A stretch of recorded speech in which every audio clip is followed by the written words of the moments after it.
Hallelujah.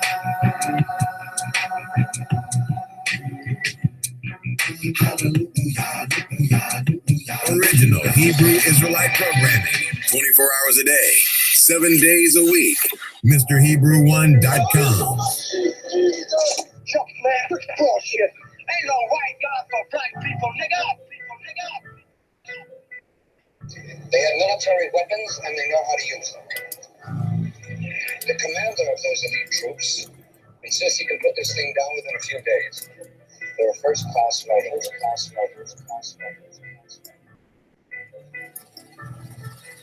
They eat it all, that's it. They sacrifice their kids. They make it hard to live. In these last days on their mind, break the law like it's no crime. Really think they got more time. In these last days, pull up and shoot. It don't matter what they do. You really think they care about you? In these last days, leave them alone. Set apart, let it be known. We know who hold the throne. In these last days, all praises go to the Most High. My Father's will won't be denied. When you have a shot, I can't go wrong, cause he holds a spot right up throne. You better get gone if you're doing wrong. Shoot your other night, will never see the light. You wanna get right, you need to seek the light. Who is the light? Have a shot of the light. Shoot your other light, will follow his laws. Not just one, we do them all. We know the truth and why we fall, but don't stay down. Get up and fall, y'all. Now get in the game and don't get defense. The word, the water, time to get quenched. Forget the world and all that nonsense. Through your hollow shot, we break up. And she need to get right and follow his path. Our work plan for how to get past. Ask for forgiveness to escape the wrath. When you come back, it's a bloodbath. Some people laugh and say they cover my grace. Eat pork chops, but then blood is face. Won't keep the laws, we try to beat their case. He said, depart from me and get up on my face. This ain't no game, the show got a joke. Death in the streets for a lot of folks. In that day, they gon' think it's a hoax. They should've listened, but it's too late. The kingdom is coming, and girl, this great. Your hell shines king with all his weight. If you get locked out that gate, what you gon' do when you meet your fate? They eat it all, that's it. They sacrifice their kids. They make it hard to live. In these last days on their mind, break the law like it's no crime. Really think they got more time.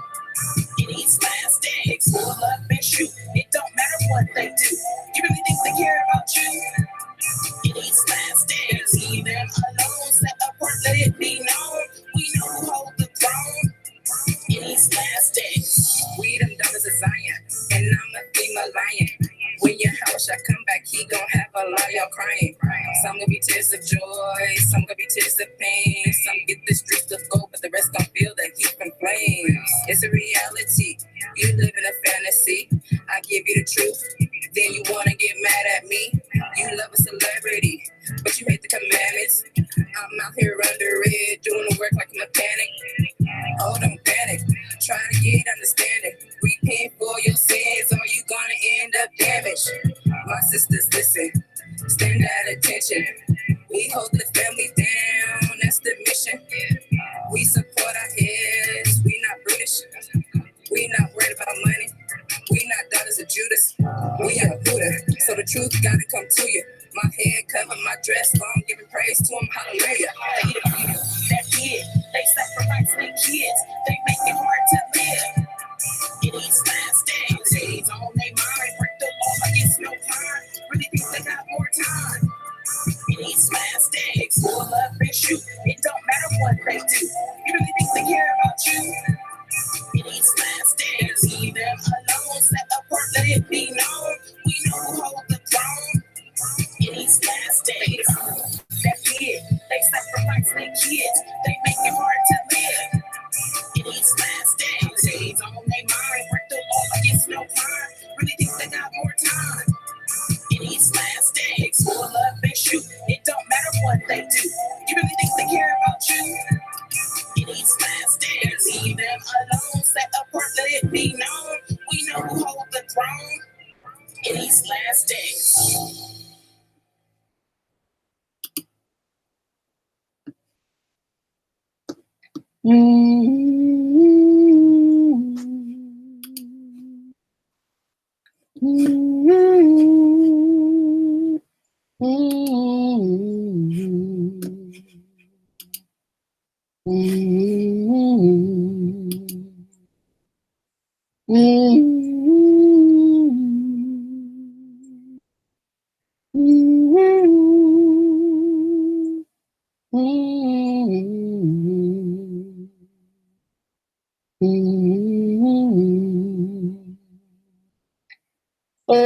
will I see you on the morning after the journey comes to an end?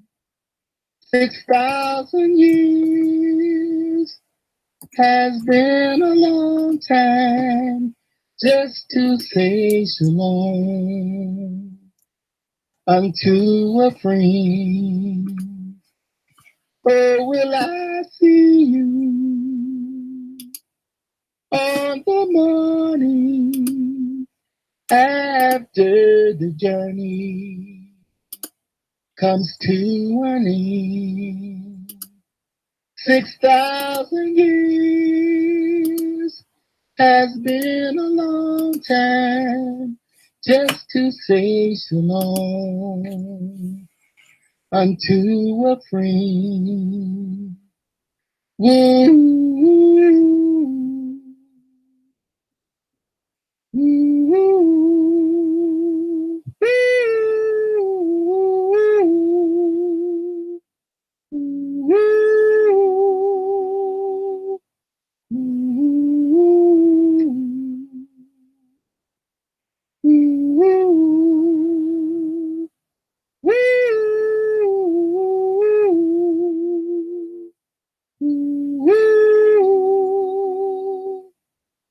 You thought it was raindrops upon your face.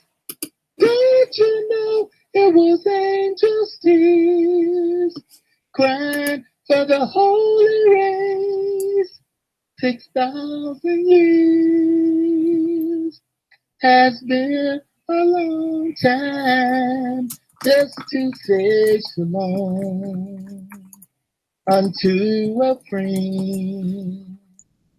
Oh, will I see you on the morning after the journey comes to an end?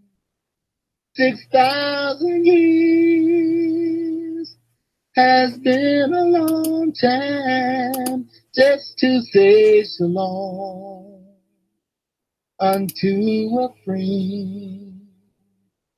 Ooh,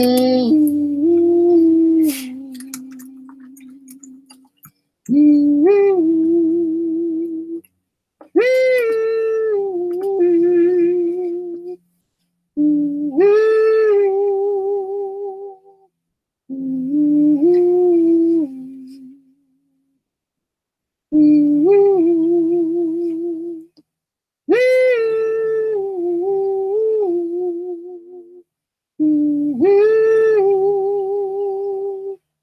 Hear, O Israel, the commandments of life.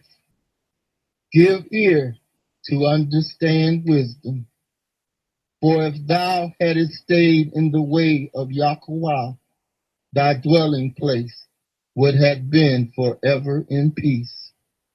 So learn where is wisdom, where is strength, where is understanding, that thou mightest know also where is length of days and life, where is the light of the eyes and eternal peace. Oh, will I see you on the morning after the day comes to an end?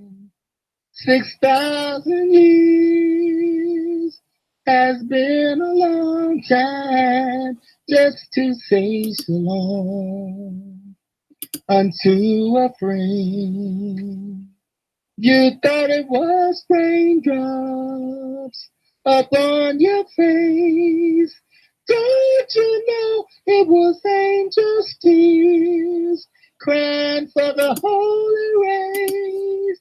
6,000 years has been a long, long time just to say shalom unto a friend. Oh, will I see you on the morning after the journey comes to an end. You thought it was raindrops upon your face. Don't you know it was angels' tears crying for the holy race?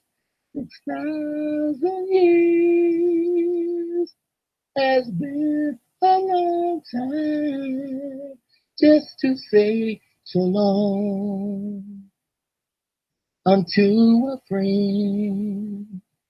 Oh, will I see you only after the journey comes to an end? Woo, woo, woo, woo,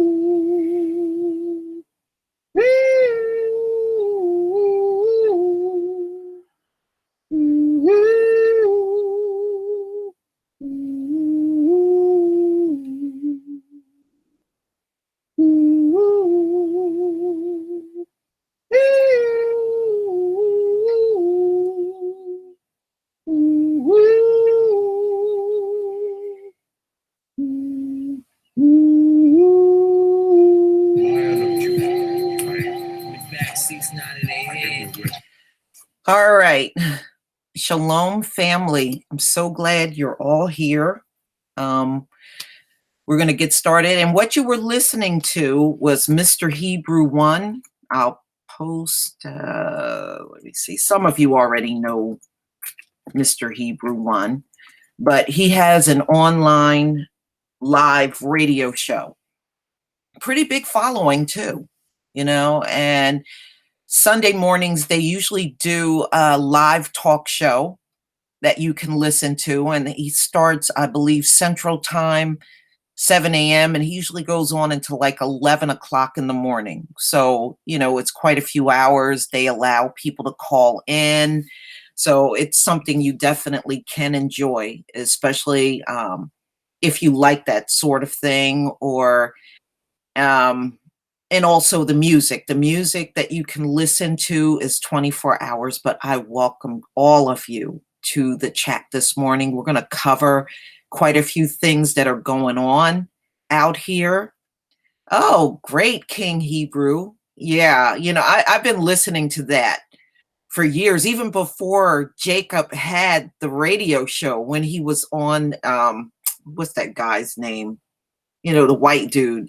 I was listening to him as far back then. So it's been quite a few years, and I really enjoy listening to it. And quite a few days, even during the week, I have that Hebrew music on as I'm sleeping, at night. I just find it very comforting, and it's a beautiful thing to sleep to some good Hebrew music. So there's a few things I'm going to cover with you.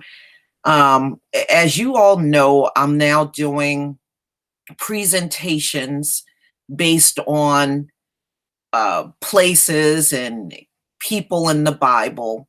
And I know many of you have noticed, and I've seen your comments on those videos that I have been putting out. And I'm hoping that you are enjoying those videos. One thing that I am going to ask is, if some of you are not patrons, if you can become patrons. I enjoy doing the slideshows and doing the research, but it takes way longer for me to do those slides and getting scripture and downloading things, and then I got to upload it. It takes more time for me to do that than it does to even do the actual news stories. So if you can give your support, please do. $1. I am not one of these people that require you to give more than $1. If you can only give $1, fine. If you can give more, that's even better. I have some people that give, they can give, what they can afford. They can afford a little more, then that's great. If you can't, I understand, but $1. That's like $12 a year. If you can give that support, I would appreciate it. There's so many Bible stories, so many more I want to tell you in those slide presentations. And some of them are going to be quite lengthy. The Exodus, I mean, I'm piecing that together slowly. It is so much artwork that our forefathers left when they were out in the wilderness. And I'm just trying to put all of that together so that you can see the artwork out there. And these are pictures of locations out there in the Saudi Arabia desert. Now, as you know, and I did explain this before in the past,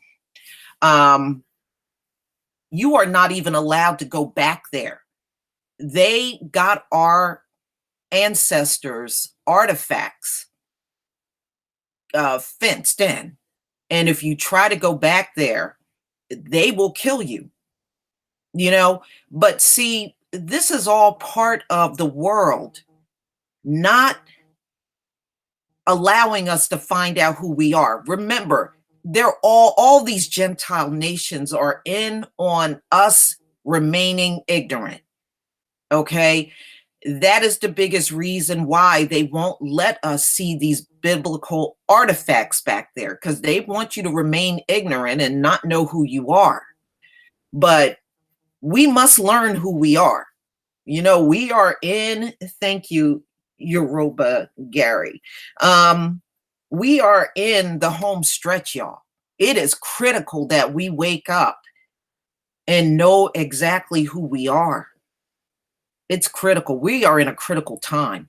Do you know August 20th, 2019, August 20th, 2019, that is when our forefathers from Barbados was brought here to Virginia as slaves. We are in very critical times. So if people choose not to wake up, there's nothing we can do. It's nothing further we can do. But I'm just doing my part. That's your birthday? Hey, there you go. There's a reason why you were born on that day, Cianlo. And as you can see, some of you I have made moderators this morning. If there's anyone else that want to be a moderator, please let me know. And now I can make you a moderator as well.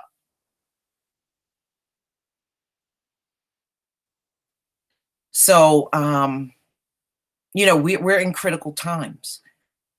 And what I would recommend is if you can wake anybody up, try to wake them up. If they choose not to wake up, we have to not bear any guilt for the people that won't wake up. We cannot feel any guilt about that. Only thing we can do is the best that we can. All right, Miss Red, here we go. Hold on here. All right, you're a moderator, Miss Red. Okay. So, good morning, Leonard D. Yehuda. Sure, Helen Short. Let me go ahead. I'll make you a moderator as well. Okay. And what I'm saying to you is, please repent. Please repent, family. None of us has been perfect in this world. None of us. And in this home stretch, repenting is very, very important. Make sure you repent and pray for those in your family that don't see the light. None of us want our family members to go into the lake of fire. There you go, Elder.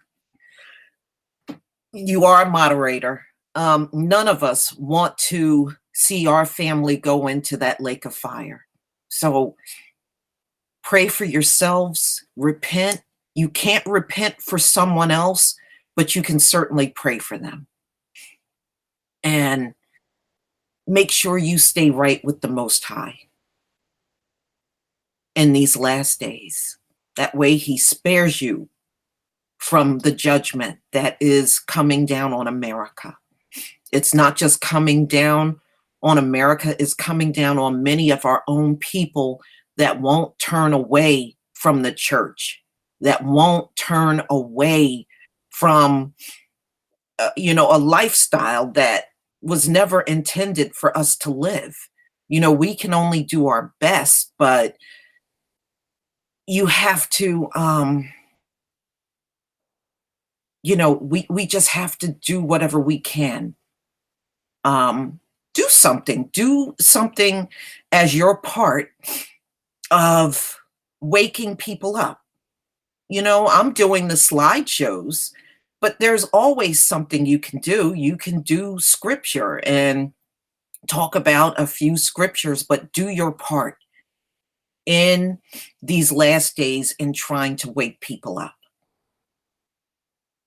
Each one of us should be doing that. We are just, like I said, don't feel guilty if people don't listen. Just don't. You can't, you're not responsible for that. One thing the Most High does is gives us all free will. We have the ability to come to him or not. That's a decision that we have to make on our own. So many of us are already doing it. The True Royal, she talks about the Bible in her videos. The elder Rashawn Shakur, he is constantly talking about judgment in his videos. So he's doing his part, and quite a few people are. And you're right, Ayapo, separation is critical now. We have to stay away from the enemy as much as possible. Absolutely. So believe me, everything that you do, the Most High is watching. Every little thing. You may think it's little, but it's not little to him. When you lift up his name and you speak of him and you talk about judgment in the last days, those things aren't little to him.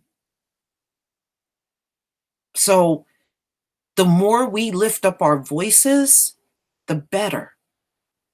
And that reflects really good on you in his eyes. And that's exactly what you want. So we're going to talk about a few things that are going on, ladies and gentlemen. Good morning, Mickey Bricks, And also, we want to make sure that we don't use words to run potential people off that might have came to the Most High. And we see this happening with a lot of the street camps. They're talking very harshly to the women, calling the daughters of the daughters of Zion whores and stuff. Yeah, no, you're not supposed to be out there doing that. And we know this. And stay away from the gender wars, period. Unfortunately, I still have people trying to drag that mess to my channel, and I'm just deleting it as much as possible. But it still does happen. And so, if a person slips in there, here and there, those of you that are moderators, you can delete those messages, those comments that are left, and you can block that person as well. So you do have the ability to do that if you see trolls or if you see anyone, trying to kick up a gender war. We're not interested in that.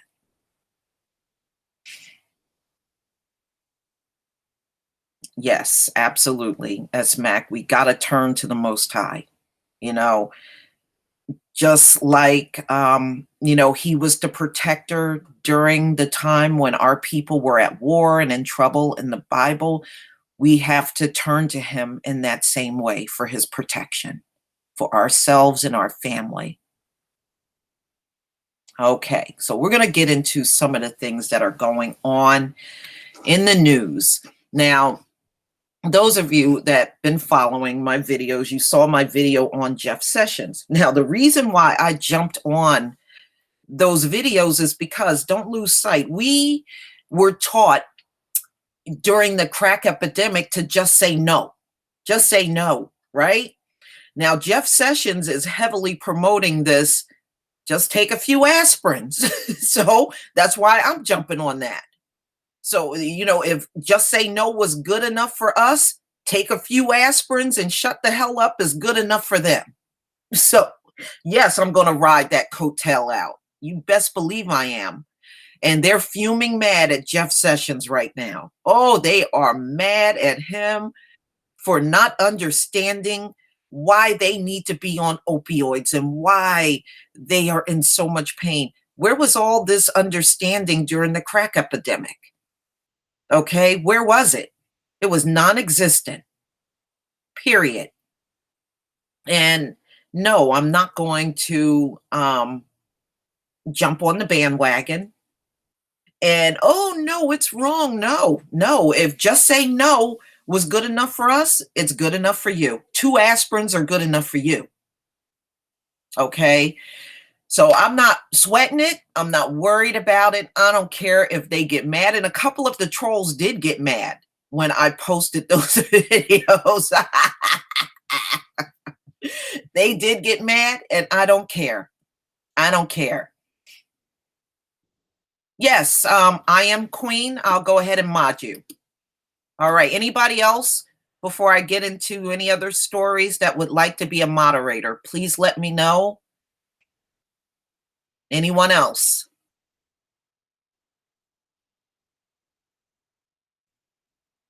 All right. All right. So I'm calling one more time. Anybody else want to be a moderator? Please let me know.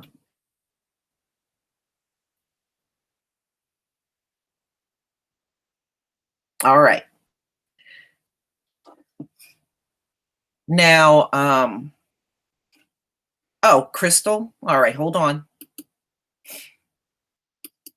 Okay, Crystal Clear, you are a moderator. Let's see. Ooh, let me pull this down. All right, lovely Queen, you are a moderator. Queen, I know who I am. Hold on. All right, you are a moderator.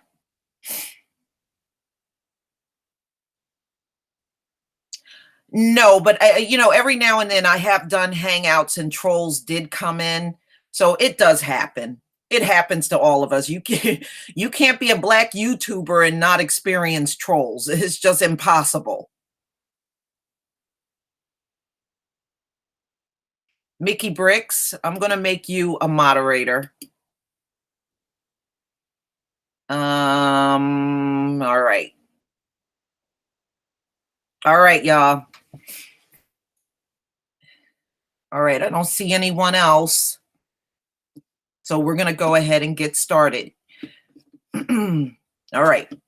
Now, as you know, the flu is still going strong in the country, and people are dying, and the deaths are just getting worse. Now, they're estimating that it's probably 4,000 deaths per year. To be honest with you, they really truly don't know, because all of the numbers are not being reported. They're just guessing. So, it's a guesstimation of how many are dying. Because, even they're admitting everybody in all the different states have not reported their numbers. So they're estimating that 4,000 a week have died. And I was looking at some news overseas, over in the UK, 15,000 died in 1 week over there. 15,000. So this is definitely worldwide. I just find it strange how the flu has hit America. It's in all 50 states. That is unusual. Usually it goes in waves. It'll hit the East Coast and then the Midwest and then the West Coast will get it. It goes in waves. But it hit all 50 states at once. That's why I don't know, y'all. This just don't seem like the flu to me. It does not seem like the flu. It seems that as though they've done something in the atmosphere. Yeah, 15,000 over in the UK in 1 week died. And it just seems, I don't know, and some people think it's in the chemtrails, and it could be because they sure put those chemtrails up there year round, don't they? It's easy to lace those chemtrails with something. And the death toll is high in Australia. Many different parts of Europe are going, no, I don't believe Ayapo. I don't believe this is natural either. Absolutely, Queen, I know who I am. Definitely germ warfare. And America has used germ warfare from the beginning. It's something they do, and they have no problem doing. And they don't have no problem creating this crap up in a lab. They are notorious for creating diseases in a lab. So I'm not surprised at all. But just the amount of people that are impacted by the flu. And I was also reading that more hospitals are going to set up tents in their parking lot because so many people are hitting the emergency rooms with the flu. No, Lady Reed, I will look for that article when we're done. I will look for it. Thank you, Magic City Photography. I'm sorry, Magic City Enterprise. Thank you so much. Yeah, I have. Let me see something. The UK.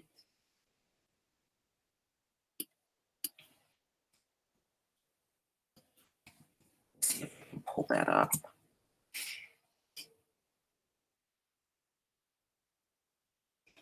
Yeah, you know what's killing the Brits? The Aussie flu. The Aussie flu. That's what's getting the British right now. And you can pull that up. The Aussie flu is killed 15,000 Brits. I know. You know what? They don't tell us nothing. And, it's to keep us all in the dark. And that's all it is. What they call it, a silent genocide. That's what it is, a silent genocide. Yeah.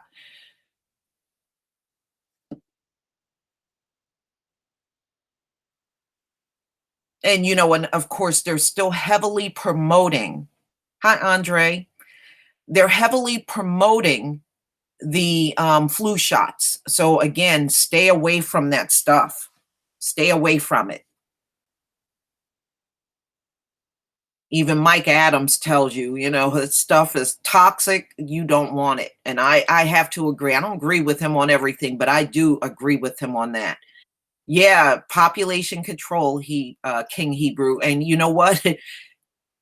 It's taking out everybody that I see in the news that are dying are majority non-Black people.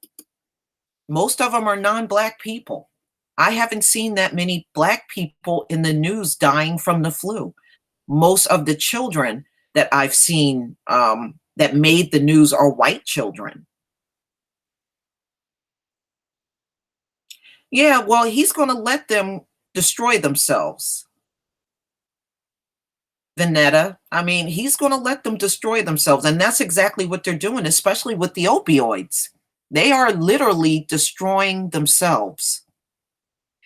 But they won't take the responsibility. They're telling you things like, oh, it was the doctors, it's the drug company. But you know what? What they're not telling you is they have drug parties and share their prescriptions with each other at these drug parties. So it's not all doctors doing this to them. A lot of it is self-inflicted. Much of it is. but they will never point the finger to the drug user because these drug users are white. They are white. So they're not going to be blamed for anything, although really at this point in time, much of the blame falls right on them. And they said the majority of the people strung out on opioids were not even taking opioids for any surgery or pain. They got hooked because other people around them gave them the opioids to get high on. That's how the majority of them are hooked. But, they're playing out the doctor scenario as if there was no other way they got hooked on there, and they're not all the way telling you the truth, ladies and gentlemen, at all.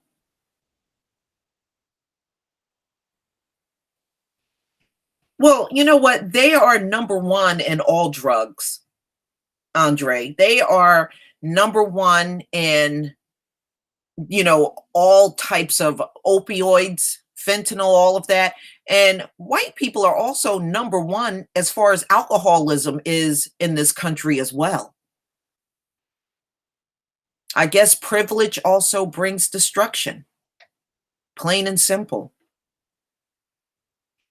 Hi, say my name. Yeah. Washing your hands is critical. That's one thing that I do, especially if I go out in public now. The few times that I have gone out in public and came home, one of the first things I do is wash my hands, especially if I have to go out and touch items on a shelf and be in a store with a number of people that I don't know. Best thing to do is come home and wash your hands, sanitize your hands. Absolutely. Very critical. Yeah, white females do. FA 11 2 3 4, they do. In fact, the white females that consume the most alcohol are the ones that are over 60 years old, the elderly women. Those are the ones that tend to be alone and don't have a husband, and they, or the one that's got like 50 cats around and stuff like that. Yeah, those women tend to be alcoholics. Absolutely. That is the truth. And in fact, most of them that die of alcoholism are the ones over 60, more white women than white men. Yeah, I actually did a video, Ren 8. I actually did a video on Cheddar Man. Do you know they demonetized that video? You know, and see, that's another thing. They have demonetized so many of my things. It's not even funny. That's why your donations help, because I don't have to worry about YouTube and I can get all of the things done that I need to get done. Um, and another slideshow that I'm going to be doing are the apostles. I was able to locate many of their tombs, but you know what I find appalling? Our apostles, some of them are in Catholic churches, y'all, in the floors of Catholic churches. You know what an abomination that is? They were not Catholic, but these folks got their bodies in the church floors, at the Vatican and some of these different large Catholic churches in the country got their bodies. I said, what an abomination. They were not Catholic. They didn't believe in Catholicism. That I hate seeing that, but you see a lot of that. Yes, yeah, definitely. You can wear gloves, but definitely whenever you go public and you're touching, let's say, flatware in a restaurant, um, or even shopping, because you don't know who came up and touched that item on the shelf before you decided to buy it. That's why I'm saying when you get home, it's critical that you wash your hands, especially, at this time with all the flu going on. You don't want to transfer anything to your home, and then your family is getting the flu. And you know, and many of us have a few generations in our household. You may have a grandparent, your parents, and children. You know, you have 3 generations in one household. And the children and the elderly are the most vulnerable. So you definitely want to watch out for stuff like that. So this next one is Rose McGowan, and I'm going to show you this. Some of you already seen this. Let me go ahead and share my screen for this one. This whole arrogant troglodyte. Let's see.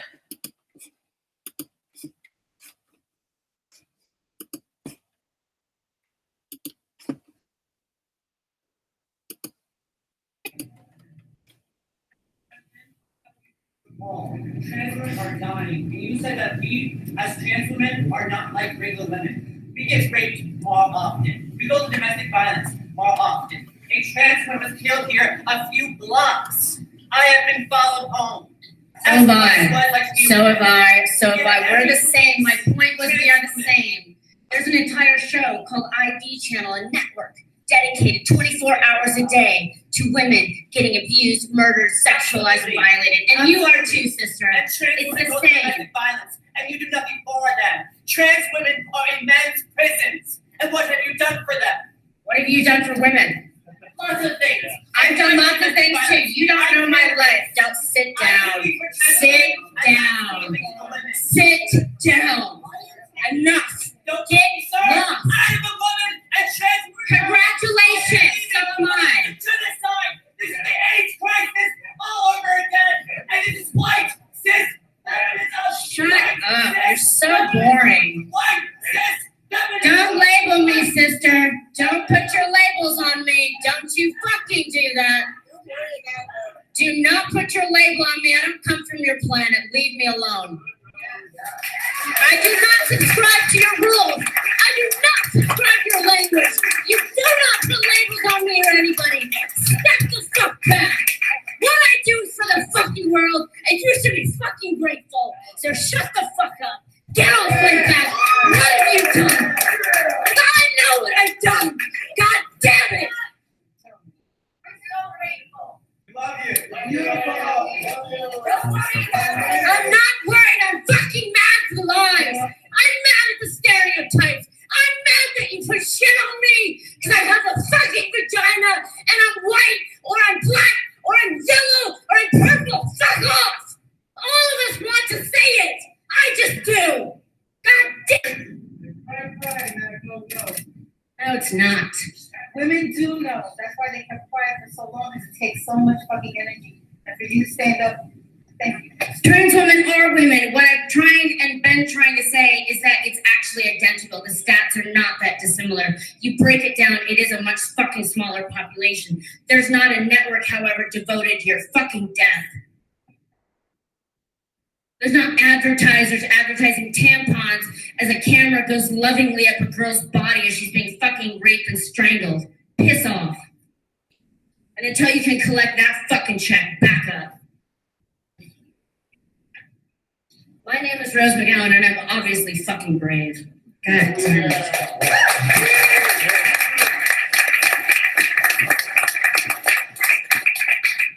It's time to tell the truth. God, I'm bored, right? Isn't it boring? Isn't it bored? Isn't everyone bored just fucking...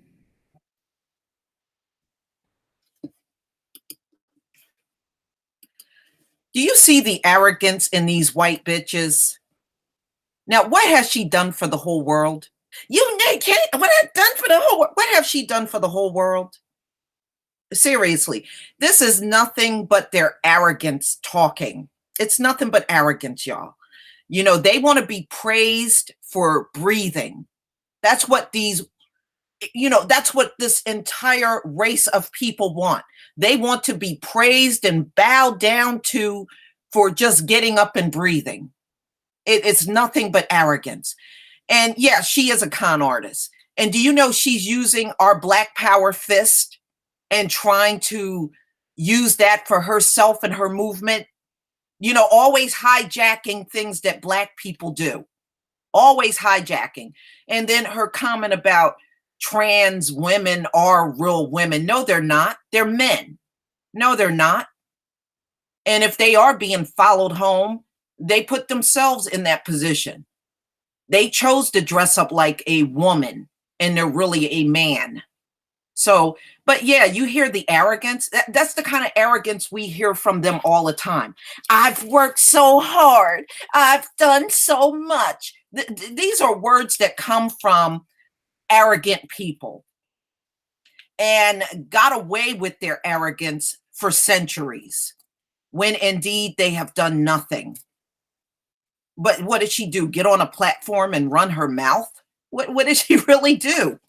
She got a butch haircut. Come on. She looks butch. She looks butch. She looks butch. Yeah, I was reading that I think her former manager just recently died at the age of 50, and they're trying to blame Harvey Weinstein or whatever he is for the death. So I don't know how she died, but I mean, come on. Yeah, she got a dyke haircut. Absolutely.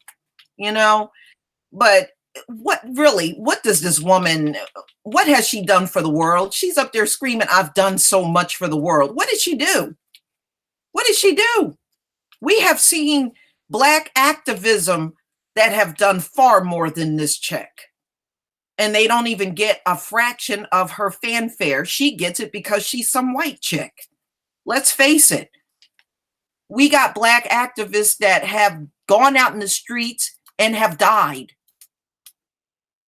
Okay? They have died. So what has she really done? They kill me with that stuff. Oh, I've worked so hard and I've done so much. Oh, everybody should appreciate every little thing I do. Get out of here. This woman is so overrated, it's not even funny. But because we are in the land of white privilege, she gets a platform when she really truly don't deserve one at all. Period.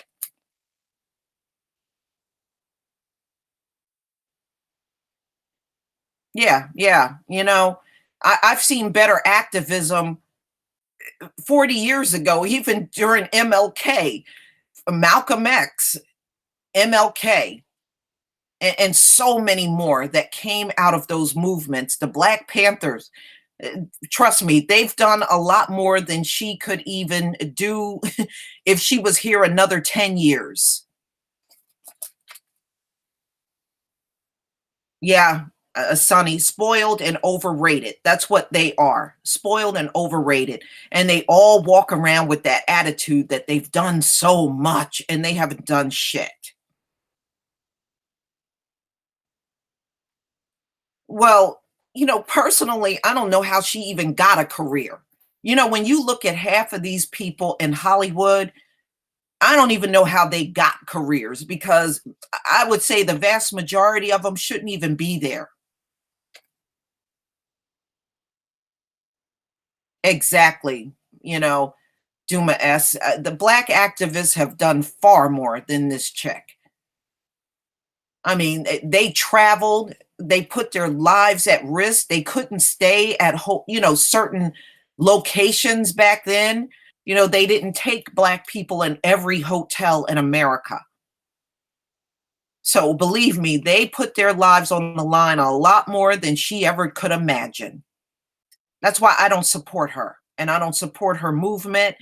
When I see her in the news, I just look the other way and move on. You know, she doesn't even deserve any attention from the Black community as far as I'm concerned.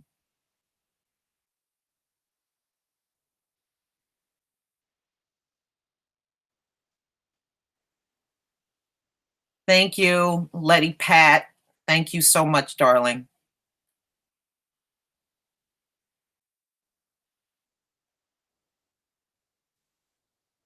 Yeah, I mean, look, you saw those photographs of Malcolm X holding a rifle and looking out the window. because see, their lives and they were threatening not only him, but to kill his entire family, his wife Betty and their children. That's what they got faced with. King's house firebombed. She don't even know what that's like. That's why I don't even pay her any mind what she's done. She ain't done shit. And they damn near hijacked that Me Too movement, which is a load of crap. Stay away from those movements. Black women, don't get suckered into those movements at all. They only want us there for the numbers. But I promise you, when it comes down to the publicity, they're going to just go straight to the white women like they always do. We don't need to be involved in any movement, especially if white women are involved in it. We don't need to be involved in none of that stuff. The Most High never told us to be feminists. There is nowhere in our Torah where he tells the women to be feminists. We are supposed to be the helpmeet to our men. They are the ones that are supposed to lead us. So these white women, right now, they are having a serious gender struggle with their own men. White women and white men are very divided right now. They are fighting hard among each other. And it's a struggle for power. Thank you, Rodney Jackson. It's a struggle for power, y'all, is what white men and white women are going through. And we don't need to be in the middle of any of their struggles right now. Stay away from them. Stay away from their problems. Stay away from whatever's going on with them. Exactly, MC Lit. There's really no such thing. All of this stuff is a bunch of made up crap.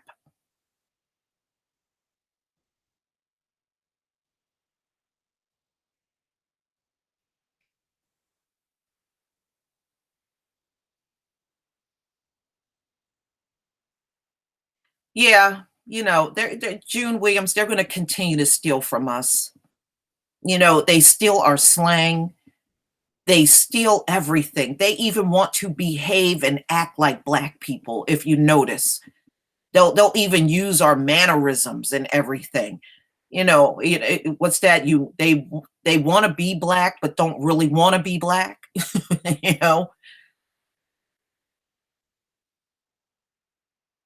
I can't, you know what? I just can't do Oprah anymore, bitter truth, G. I can't do Oprah. I just simply can't do her.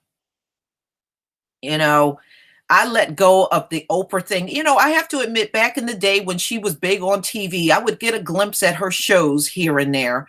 But to be perfectly honest with you, that was probably 10 years ago. Now, you couldn't pay me to sit down and turn Oprah on. You couldn't pay me to do it. Thank you, Kevin Thompson.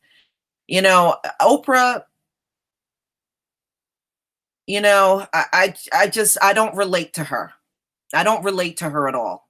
I know she's a black woman like me, but I do not relate to her at all.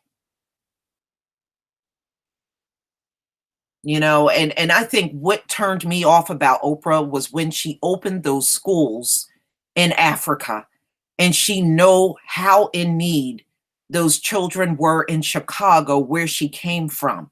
And she completely bypassed those children in Chicago and chose to open up schools in Africa. That is where I got turned off from her. That really did it for me. You know how bad they need decent schools in Chicago, decent books. She could have hired black staff. She could have done a lot of things that would have been beneficial to black children right here. But she crossed the ocean and went to Africa instead of her hometown, her city of Chicago. If it wasn't for the black audience there in Chicago when she was starting her career, we would never have heard of an Oprah.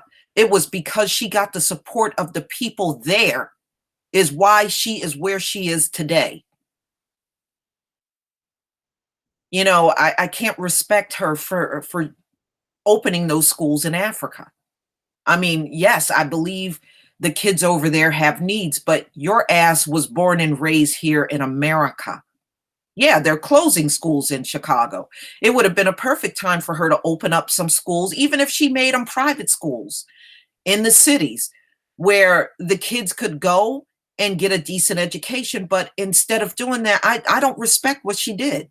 And remember, the kids over in Africa, those girls that she opened the school for, some of them have been killed and they've been raped in those schools that she opened in Africa.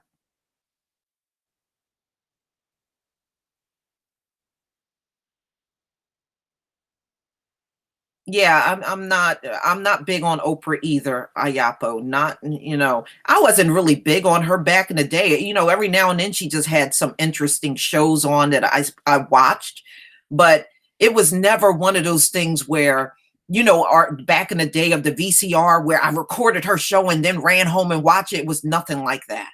It was nothing like that. When I would catch Oprah, whenever I had a day off from work, I would catch her show then. But other than that, I was not recording her shows and doing anything like that. She was not that damn interesting.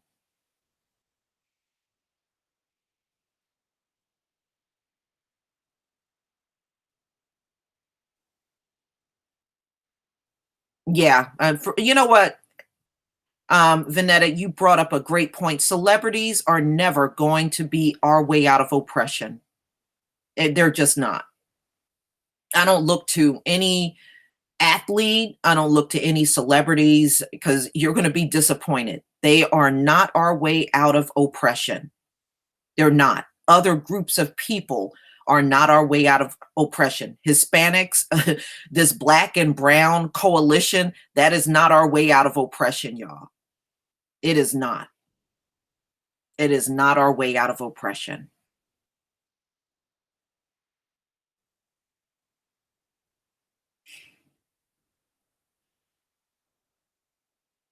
Yeah, I remember Arsenio. He made a little comeback for a while, but they took him off the air again. Yeah, they're closing schools here where I am. In the town that I'm in, probably more than half of the schools are closed now because they're just not hardly any children in the township like it was years ago. Good morning, Craig J. Um, there's not a lot of children in the township, so more than half of the schools, even around me, are closed. Very few of them are open anymore. Well, yeah, Leslie Williams, a lot of the celebrities are coons because that's the only way they can really make it, like licking somebody's ass at the top that certainly don't look like them.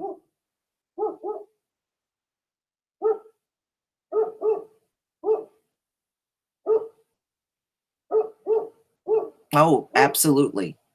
You know, and believe me, a lot of those black celebrities, they done laid down with Harvey Weinstein. Trust me, they did. Many of them have.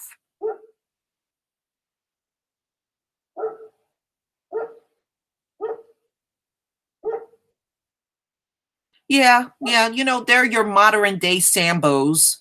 That's what they are.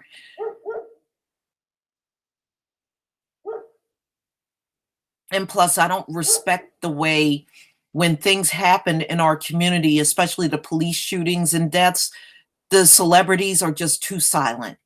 They go silent, and I don't respect that. And yeah, J Dog, they attack my channel too. I get called nigger on a regular basis. You just don't see it because I get, those comments are filtered out. So you just don't see it. But a nigger, and one guy even said he was going to make sure I had a toe tag on, kill me, I guess. So, I mean, I get the threats all the time. Those things happen. It happens to black YouTubers. Anybody that's putting out videos know exactly what I mean. those things happen. Yes, I get threats and I get, and yeah, I mean, it happens. A lot of evil people out here. I've gotten strikes and, um, yeah, J Dog, what you got to do is have a secondary channel and then live stream from that secondary channel. You can open up more than one channel. I actually have 4. You know, 2 of them, some people know about, this one and my other one. And um and then I have 2 more that I have never publicized yet. But they are there just in case I get taken down. So I'm just letting you know, make sure you go and open up channel, even 2 if you can, and you can give it similar names to what you have and just start live streaming from those channels. All you got to do is make a video and let people know where your other channel is and just live stream from there. It happens. It's going to happen. They want to silence our voices. They don't want us waking any of our people up. And that's really the bottom line. They don't want us waking anybody up. They like us being docile and ignorant, because if you're docile, you're not fighting them. If you're docile, you're not trying to enlighten others about our oppression. So they love you like that. They love you silent. They love you docile because you're not going to fight them. See, the Negroes that get up and fight them, they got a problem with, or you reveal anything about them. But yeah, I had them fuming mad over the Elvis thing. I had fun with that. I'm not going to lie to you. I had fun with Elvis. But yeah, they were pissed off over that. You can best believe they were. But you got to understand, they are a very unsatisfied people.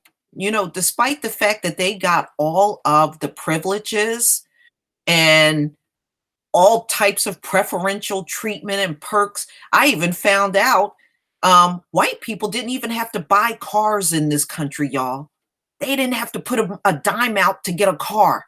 You know who was making car payments in America? Us. Us. But at one point in time, white people didn't even have to buy a car. They didn't have to do it. See, there's a lot of sneaky things behind the scenes that y'all just simply don't know about. You don't know. But they've gotten so many perks, it's not even funny. And our people, we're struggling and losing cars and homes and everything. And these motherfuckers are getting stuff free without paying a dime. And it went on, y'all, for decades. But see, they won't tell you because they know that shit is wrong. But they got perks like that for a long time in this country. For a long time. And yep, D Harp, thank you for bringing that up. D Harp, food stamps. Do you know they got way more in food stamps than black people that got food stamps? They always got way more. Way more. So does the Jewish people in this country, especially up in New York. They're all on Section 8. Okay, they're all on Section 8. Yeah, they had a program for them to get a free car. And it went on for decades in this country, Mother Nature, exactly. A lot of our people don't even know about this. That's why they're never worried about a car payment. And very few of them you ever heard talking about a car payment because they didn't have one. And I also found out when they buy their homes, they automatically own the land of their home. They get full land ownership.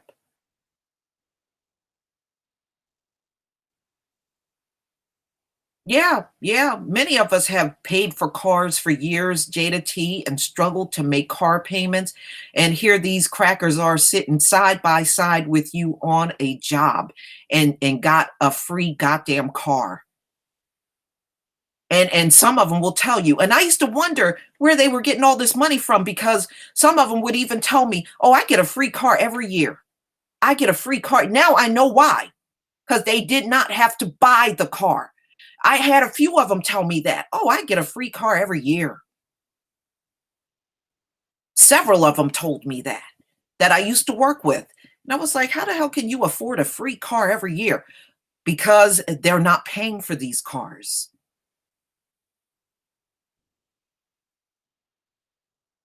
But at the same time, this go to show you how evil they are. At the same time, they're sitting in your face knowing that they got a free car, right?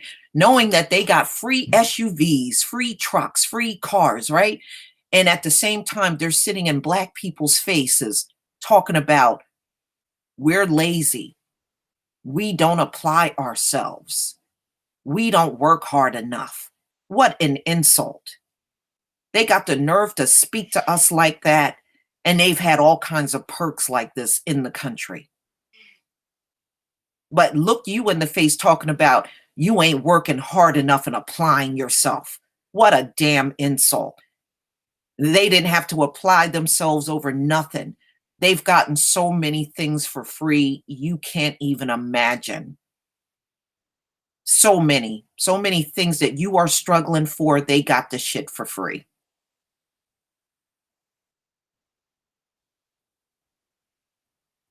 It's just unbelievable. Unbelievable. Yeah, pull yourself up by the bootstraps, saying all kinds of shit to black people, and know damn well they haven't applied themselves at all in this country. See, that's why they want us to go somewhere and shut up and sit down, because see, we're rocking the boat on all of their freebies that they're getting, all their perks. And you can clearly see why they never want to level out the playing field. They don't want that. They love the playing field being tipped in their favor.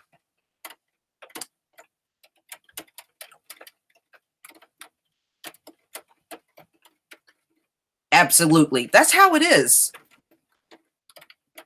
Yeah, yeah, I know exactly what you mean. Dawood ben Israel.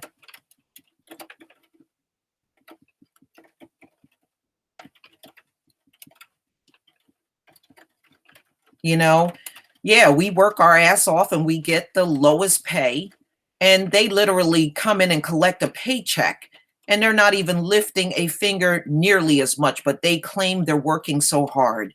These people, they don't know what working hard is. Period. Their forefathers don't know what working hard is, because it was our people out in those slave fields, baking in the sun, doing all that work. It was our people building up all of these cities around the country and building up all types of homes and businesses for these people. And to this day, what do they want to do? Mass incarcerate us so we can continue to do that free corporate labor in the prisons. But that's the way it is, y'all. That's why I say the things that I do.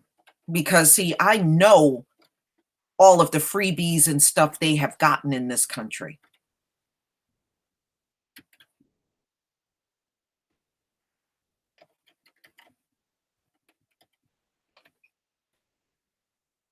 Yeah, higher pay for being the laziest on the job. That's really all they get. Oh no. You know, I used to work with a few, and don't let them be smokers on the job, y'all. They spend more time outside smoking than they do sitting down and doing some actual work. I've seen that too. Especially the ones that chain smoke, they spend their whole day outside smoking and getting very little work done. That's why, trust me, ladies and gentlemen, that's why you'll hear me and other YouTubers say, if we left America, this place would collapse. It is literally the truth. It is literally the truth. And see, that's why they don't want you moving your money to a black bank, because now you're taking their perks away from them. You know, they gain all kinds of interest off of our money staying in their banks, and that's how they keep the perks going among each other. Business loans and, you know, cars. And I kid you not, my neighbors, both of them were unemployed. They still walked into a bank because they told me this themselves. They're white. They walked into a bank and got a loan, y'all, for $140,000 with no job. No job. I kid you not. This was a few years ago. First, he lost his job. Then she lost hers. And all they did was go to the bank, and the bank loaned them $140,000 loan with zero job. Zero job, y'all. But like I said, but these are the same people that are getting these perks that are telling you to pull yourself up by the bootstraps. And they've gotten their bootstraps handed to them since they've been here. Yep. And they actually came out and told me, oh, we lost our jobs, but we're not worried. We got a loan from the bank. How do you get a loan? First of all, don't they tell us we can't qualify unless we have jobs? But for them, it's, you can still get a loan even if you don't have a job, as long as you're white.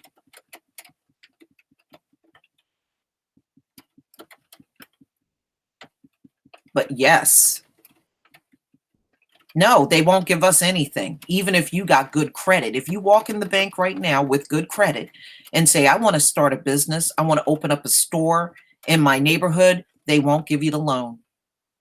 They will not give you the loan. But two white people with no jobs can walk in there and walk away with a $140,000 loan with no job.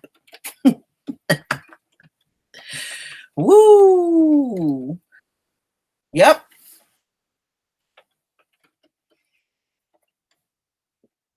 Yeah, they do stuff like that. They just don't want you doing it. That's why I'm saying our money is what's keeping this economy alive, y'all. That's the point I'm making. While they're sitting around getting free shit, you are paying out of your wallet for everything. We are keeping this economy alive. This is why, you know, you hear so many of the Black YouTubers telling you, if we just withhold our dollar, you know, and it's really true. If we start doing that a lot more, we can bring a lot of these people down. They are so used to getting everything from us, all of our money, all of our money being paid into taxes and all kinds of things.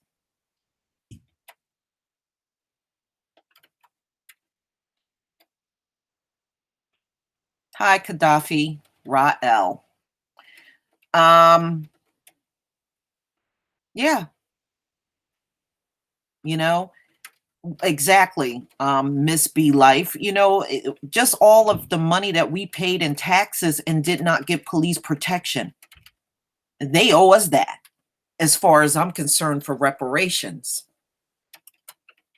All of the money that we paid in taxes and did not get a proper education. Okay.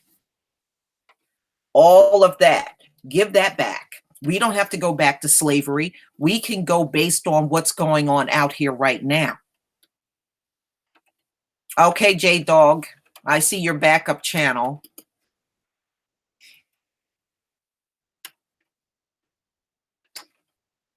Yeah, they are. You know, but, you know, just know and understand that, okay, I see you, J-Dog07. All right. Thank you for putting, you know, letting me know your backup channel. You know, thank you for that. I do appreciate it. Oh yeah, they've been getting free stuff, Lord Mall 3, forever. You're right about that. They have been getting all kinds of free stuff. All kinds. You ever notice how during a disaster, they always bounce back faster than anyone else? Even if they lose their homes, you notice how fast they bounce back? They bounce back faster than everybody after a disaster. And I noticed that even as far back as Hurricane Andrew. I noticed how quickly they bounce back. But any Black or Latino that was struggling during those times because they lost everything, it took a long time for them to get back on their feet. But these white people, it's almost like they bounce back overnight.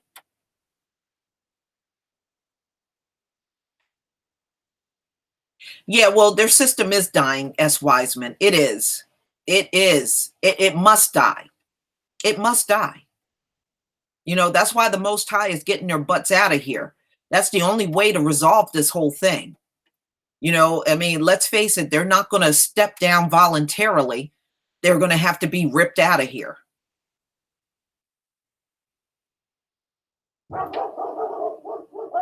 Yeah, they do have safety nets. They do. They absolutely do.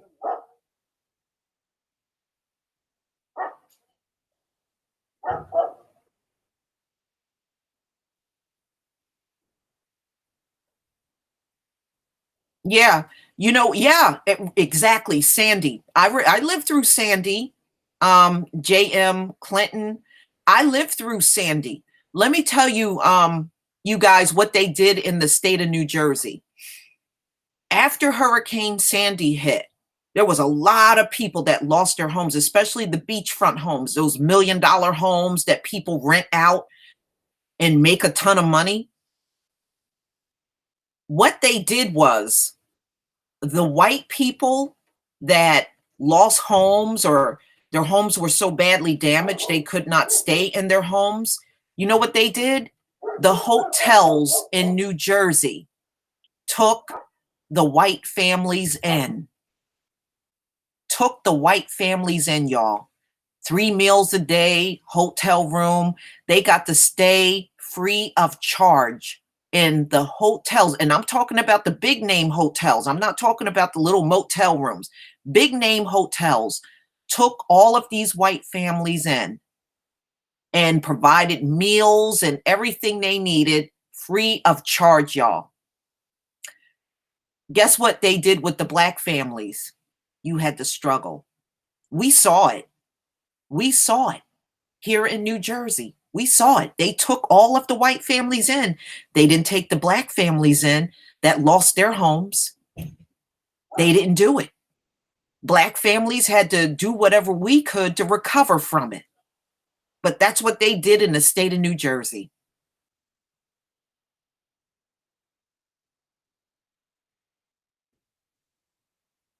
Yep.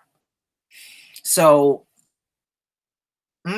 that's what they did. And I think New York did the same thing. They opened up all these the hotels and took the white families in, and they could stay there until they found other housing.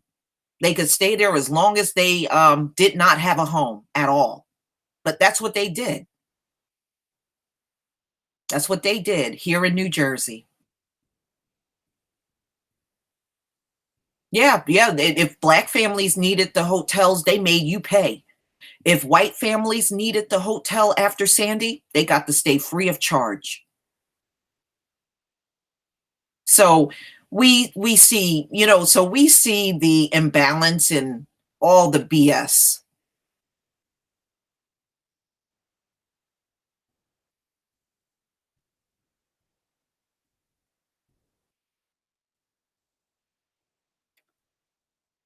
Yeah, that's why he's not the governor anymore. Queen, I know. That's why he's not the governor anymore. A lot of people know he ripped us off. We know what he did. Yeah, I am too. I am, Queen. I'm sick of the system too. We all are. We are so tired of this whole thing, and they know it. But see, that's why they're constantly coming and fighting us, because They don't want us messing up what they got in place. And see, that's why they're in fear of our voices, because we are the one people that know them so well. And we are the ones that can verbally throw their shit back up in their faces. And that's what they hate about us. And that's why we are attacked more than anyone else. If you want to know why, that's because we know them. We have been around these people for centuries. We know who they really are. That's why they have to come and keep attacking us more than anyone else. They have to do it. Hi, Bitter Truth Show. Good morning. Oh, yeah, yeah.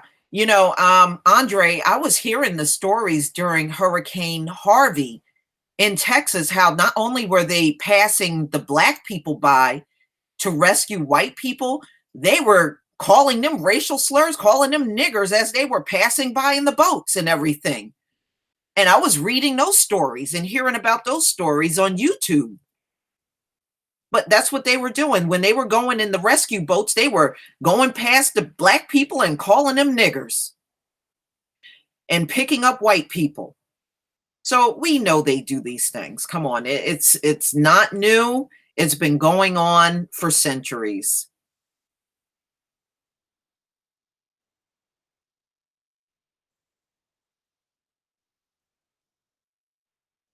No, no, we shouldn't be shocked by none of it. Absolutely not. Well, yeah, you know what, S. Wiseman, I lived over in Europe for a while in my life, and yeah, the swirling is a lot bigger in Europe than it is here. It always have been. Even 10, 20 years ago, it was always a big thing over there. That's why in the UK, there are a lot of biracials, a lot of them walking around, because that's always been a big thing. Always.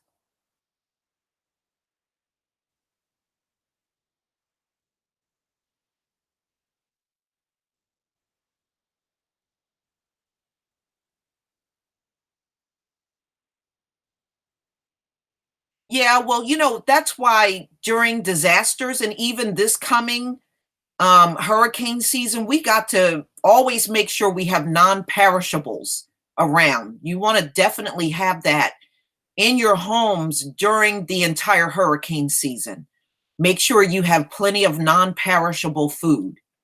So if you lose power or you can't get up and just do your normal routine in life, you at least will be able to feed yourself. And that's something that we have to do just on our own, because you can clearly see this government ain't going to look out for us. Nobody's going to look out for us at all. And if you can buy an inflatable boat, or, because they're really cheap, especially this time of the year, if you get an inflatable boat and just keep it in your closet somewhere until you need it, that's what I recommend you do. I mean, this time of the year, you could get an inflatable boat for under $20. They're really dirt cheap. If you wait during hurricane season, during the disasters, you know how they do. They start price gouging this stuff. So if you're going to get it, this is the time to get it. And just find a spot in your house where you can just stack up a bunch of non-perishable food. We have to just stay a step ahead on our own. That's what we have to do.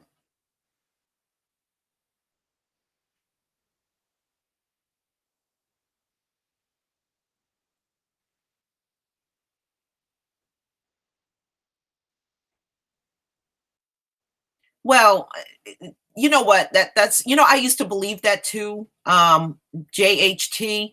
I used to believe that too, but they want everything to do with us. They really do. No matter how hard they try to use slurs and say you ain't nothing but this and you the N-word, but notice they have to keep coming to us to say those things. They want everything to do with us. The problem is Today, many of us are no longer listening like we used to, and that's pissing them the hell off. That's what's really making them mad. At one point in time, we were listening to them. We were believing them. We were internalizing things they say. But if you notice, in the climate that we're in now, you see less and less of that happening now. Many Black people are now looking at them like they've lost their minds. And we don't respond to them the same way today as our people responded to them even 20 years ago. They see the difference. They know it's different. That's what's pissing them off. So when they reach out to troll you, think about it. Who came to who to get the attention? They love Black attention. They really do. They love our attention more than they love breathing. They love Black attention. And they want it. You know, when they don't get it, they literally have a meltdown. When they can't get us to acknowledge them, they have a meltdown. But that's the problem. They want Black people to love them no matter what they do to us. And it's simply not happening anymore. Not like it used to. Yeah, you got some coons out here that's going to love, they're going to love them no matter what they do. They could bust a coon in the head with a baseball bat and they'll still get up and love them.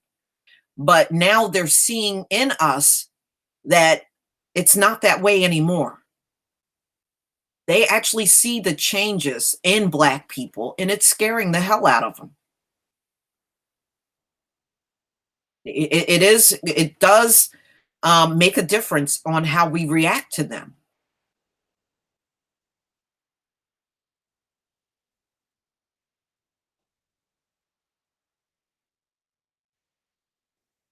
No, they really don't know why they're dying off, but really it's their own weaknesses that's taking them out of here, especially with the drugs.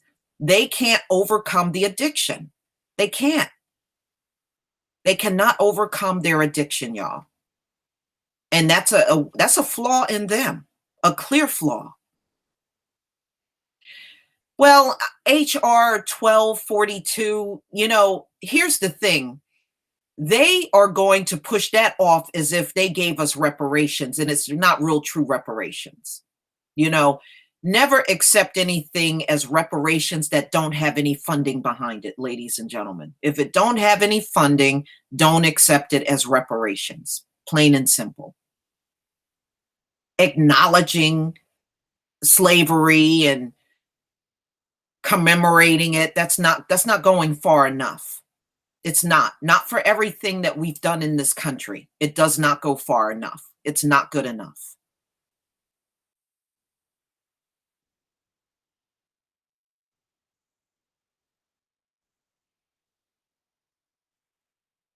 No, you know what? The Most High said, they were going to be blinded in their own arrogance. So it's not shocking that they don't see their own die off. But it's going to get to the point, see, Yanlo, it's going to get to the point where they're not going to be able to deny it anymore. Yeah, so yeah, they're going to keep denying it. And I've had some do the same thing. We're not going nowhere. Yes, you are. According to the numbers, you're going somewhere.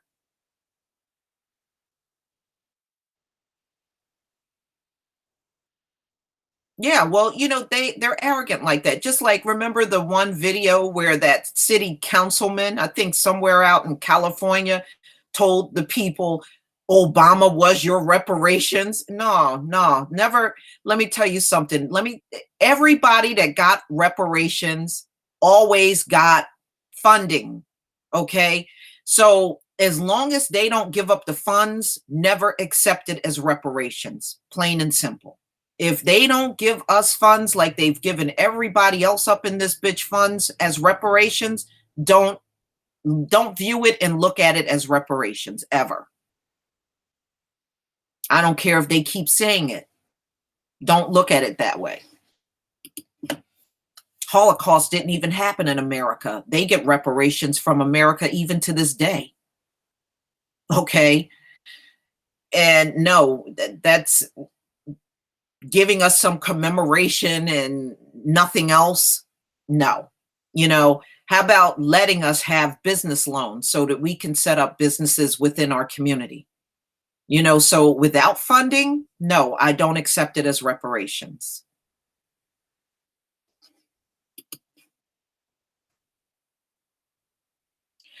Will X, I already believe white people are the minority now. That's why they elected Trump, and they're acting so crazy and going on racist rants and everything else, because I believe it has already shifted. I really do. I think the shift has already happened.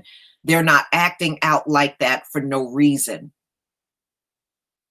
Oh yeah, they got reparations from several countries across Europe. Okay.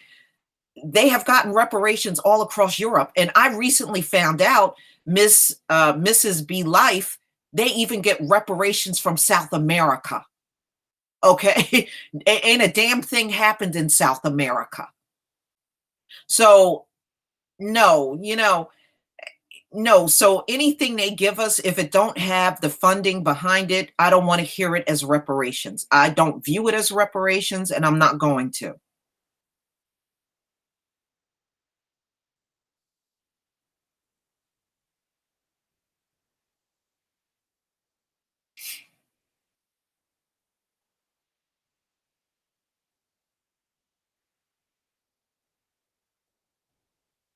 Yeah, yeah, they would do something that dirty. But we have to just hang in there because we have no choice. And like I said, we got to keep ourselves prayed up no matter what happens in this society.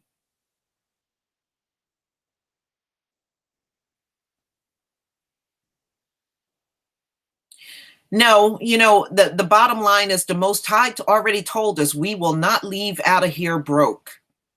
We are going to have the wealth of nations when we leave out of here. Because remember, our slavery was global. It was global, y'all. So that means this entire earth owes us. This entire earth owes us.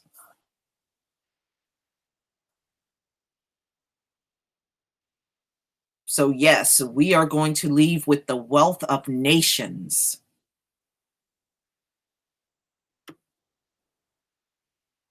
So, I mean, just like America owes us, the entire Arab world owes our people too.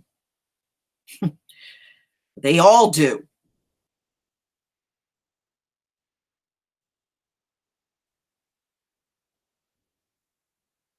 That's right, Anthony Bates, Genesis 15, 12 through 14.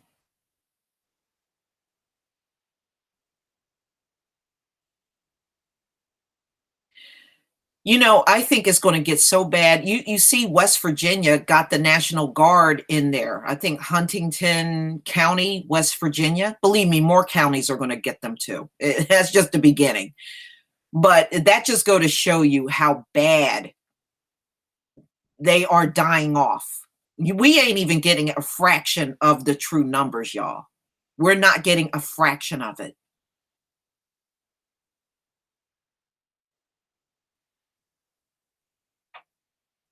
Oh yeah, the Arabs practiced slavery in Africa and really the Middle East. That's all Africa, by the way. That whole thing is Africa. It's just the UK went in there and renamed part of it Middle East, but that whole thing is Africa. The entire thing is part of the continent of Africa.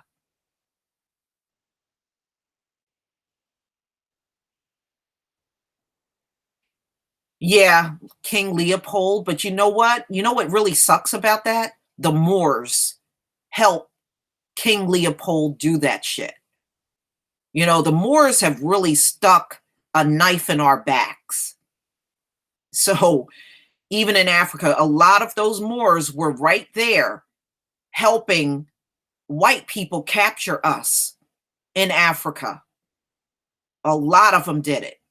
And they are mainly the ones that were hacking the hands off of Africans for King Leopold. He got other black people to do it. Right, Hamites. That's right, Jada T. He got other black people in Africa to do it. It's disgusting. Absolutely. The Moors were big traders, right along with King Leopold. They actually carried all of that stuff out in the Congo.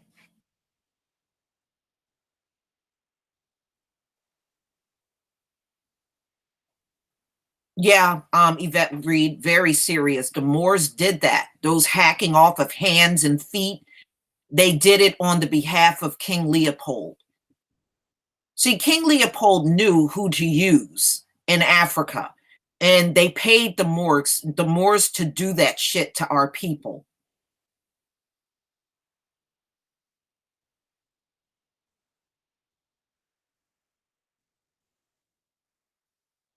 Right, absolutely, Leonard. And they sure do. And see, a lot of people don't know that the Moors, see, they used the Moors because the Moors were black like us. So it was easy for them to get close to us because, we all had that same blackness in common. And King Leopold knew that. So he put together armies of Moorish men and had them cut off the hands and feet of the children in the Congo, the people. If they did not produce enough rubber, or they did not get enough rubber for one day, they lost their hand. They lost their feet.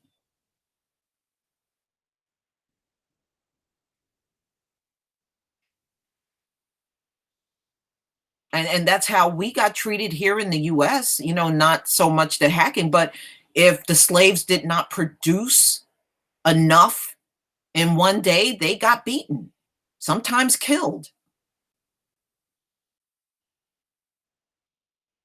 But yeah, the Moors were very much traitors to our people.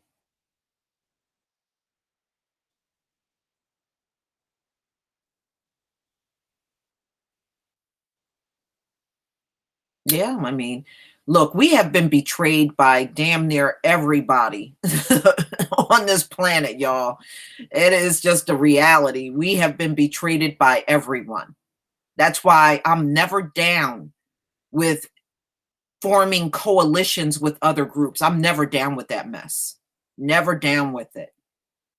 Soon as people suggest different groups come and join with us, I'm always an opposer of that.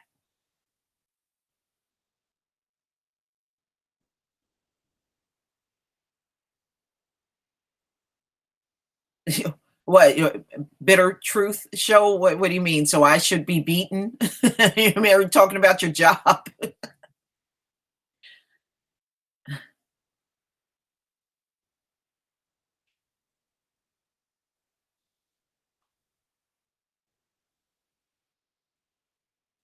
Yeah, they did the same thing with the slaves in Haiti. Exactly. Yeah, you got beaten, and all kinds of heinous things were done if they felt like you did not produce enough in one day. I mean, this is how sick these people were all around the globe to us.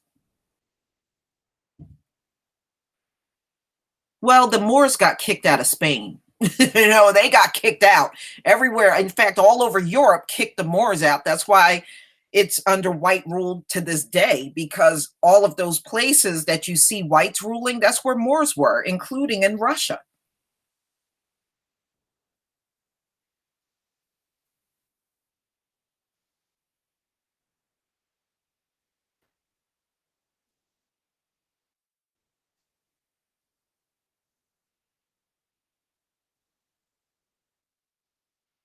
Yeah.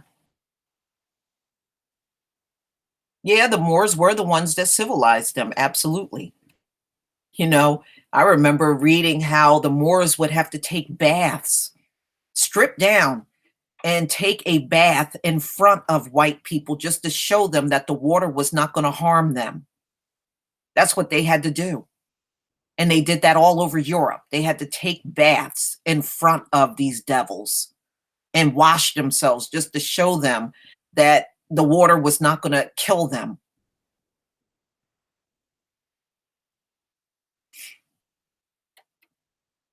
But you know what the irony about the Moors in Europe, D. Harp? It was the white people that asked them to come in and rule in the first place. It was the white people that did that. Because, you know, they could not run a society more than 200 years. Every time they would try to run a society, it would collapse and fall in 200 years. So they asked the Moors to come in there and rule. And that's how the Moors got in there and ruled Europe, all over Europe. They couldn't do it themselves. They weren't smart enough to do it themselves. You're right. Oh, Tara, sure. All you got to do is get into a closed space with them and you'll realize they're not all washing. That is the truth.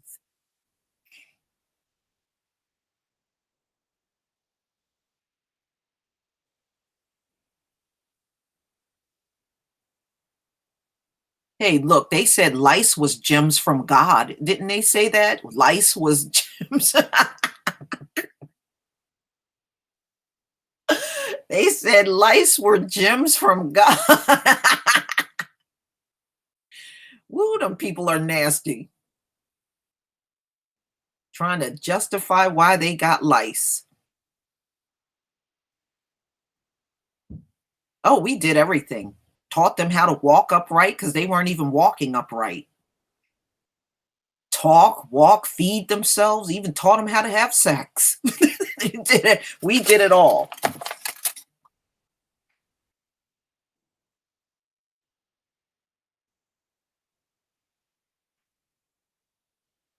But you see what they've done in return, right? And see, the Most High knew they were going to be like that. That's why he made their rise to the top temporary. They can't stay. We can't go forward another 200 years with these people, man. We just can't. He had to make their rise temporary.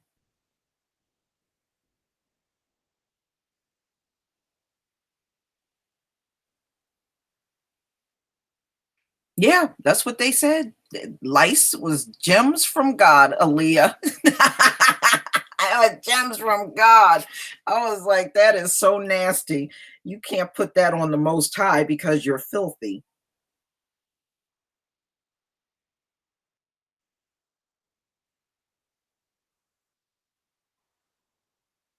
That is disgusting.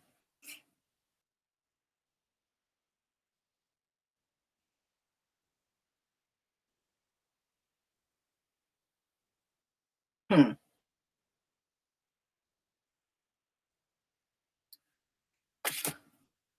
Yeah, he had to make their time temporary. I mean, look at what they're doing. As we move forward, they get worse. They actually get worse. He had to make their time temporary at the top. And the only way to get them off of the top spot is to kill them off. It's not going to be any other way.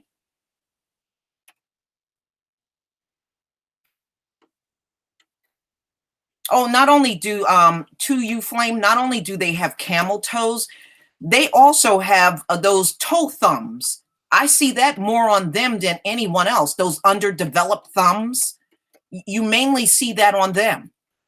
I've seen that on them more than anyone else. I haven't seen a lot of black people with underdeveloped thumbs. The only time I've seen that on black people are the ones that suck their thumbs. So they cause that to happen. But if you are not a big thumb sucker, then your thumbs are always normal. But yeah, they have a lot of camel toes. And they also have a lot of those, what they call toe thumbs, those underdeveloped thumbs. I always see that on them. Yeah, I've always seen that on them, even growing up in school. Monkey paws. X-Mac, you're crazy. But yeah, that's on them more than anyone else. I've always seen that on them. Yeah, seriously, this coming summer, when everybody's in sandals and flip-flops and stuff, start looking down at their feet. You're going to see a lot of them with camel toes. That's really the truth. And when you look at their hands, a lot of them got those underdeveloped toe thumbs.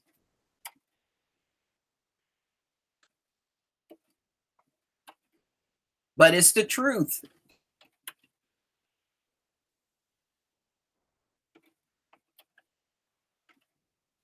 Well, yeah, FA 11234, they have in their genetics, it's already been scientifically proven that they have the most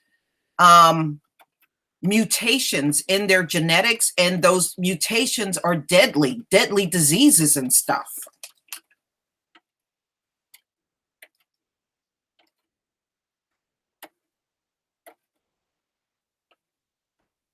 Well, yeah, you know, all they did was come to the earth and whiten up certain groups, but all of those groups that they whiten up are genetically weak. They are. Any of the groups that you see that have been whitened up, they really just weaken out their genetics. Yeah, they really do. I'm serious, y'all. When this coming summer and spring come, when everybody start busting out the sandals, start looking at their feet. You'll see the most defects in their toes than you will on any black person. Seriously, I see it all summer. I see it all summer. I see their feet. I see their camel toes and hammer toes and all kinds of stuff on them that you don't see a lot on black people. It's the truth. Even fungus. I see more fungus on their nails more than I see on black people. I see that too.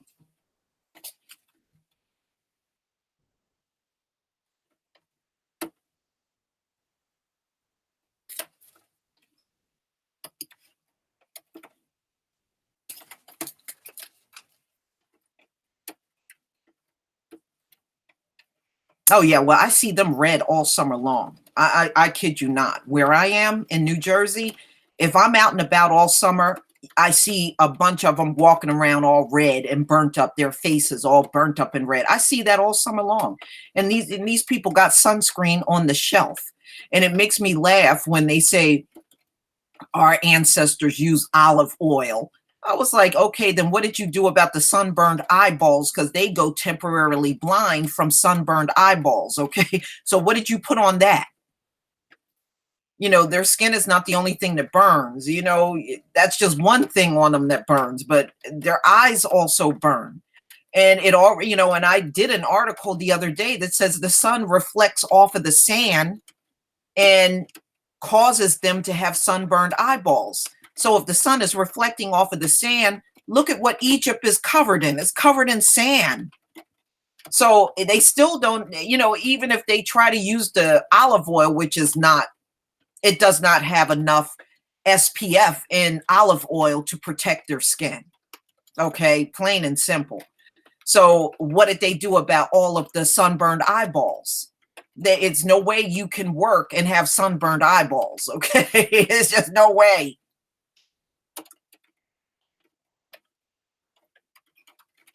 But they deep down inside, they know those, you know, Egypt were black people, but you know, they're trying to claim it because, and I have to agree with Phil from the Advice Show, they're claiming it because they know that their own history is not good. They know this. They know their own history is not good, y'all. So they need to cling on to what they think is the best history. And to them, Egypt is one of those histories. They also know the history of the Native American in America is better than their history. What do? They run around talking about, my grandmother was an Indian. My grandmother was a full-blooded Indian. You know, their grandmothers were $5 Indians. Come on. Their grandma was she was a $5 Indian. Their grandparents were no real Indians. They were $5 Indians. That was around the time and era when the Dawes rolls were in full effect. That's how their grandma got listed on there as an Indian. They weren't no real Indians, you know. So, but the Indians' existence in America is better than theirs. So that's why they're the Egyptian and they want to be the $5, you know, they want to be the Indians. And for a long time, they wanted to be the Sumerians, and we know the Sumerians are Black. Anything that they see as positive, they try to latch onto. But none of those societies have anything to do with them. None of them. You know, I don't know why they just won't be happy with being from the Caucasus Mountains. You notice they're not happy with that? And when you look at the cave drawings, just pull up the cave drawings that their people did and compare it to the drawings on the Egyptian wall.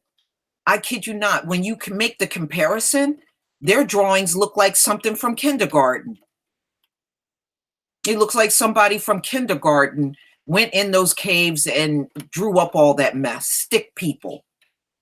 But when you look at the drawings on the Egyptian wall, the paintings, it's like night and day. And that's another way to debunk them being the people of Egypt. Just look at the cave walls, the cave art, and compare it to the Egyptian wall. Come on, y'all. I mean, it's not hard. It's not hard to debunk them at all. It's not hard at all.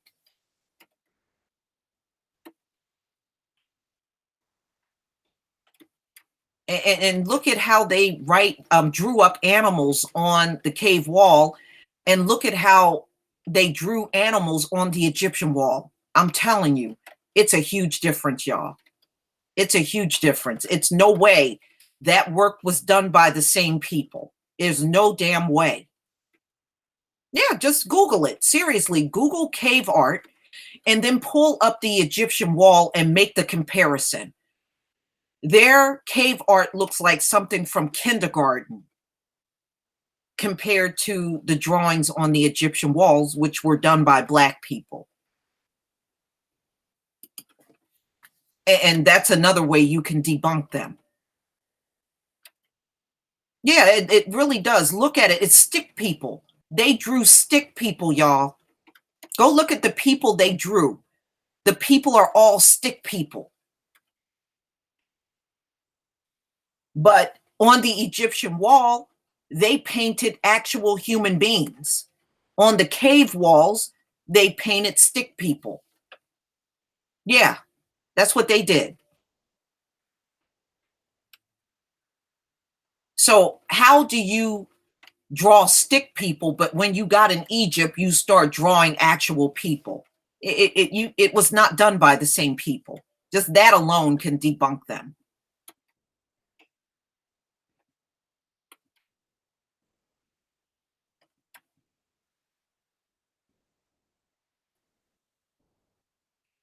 Yeah, just pull it up and look at it. And you can even throw that in their face. Well, how come the art in your caves don't look like the Egyptian wall? And it doesn't. It doesn't look anything like it. It is very clear. Two very different groups of people did that art.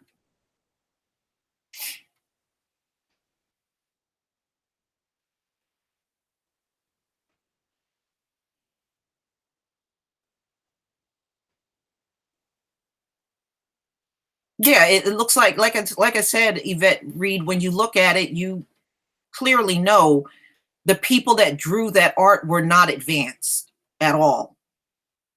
They were not advanced people at all.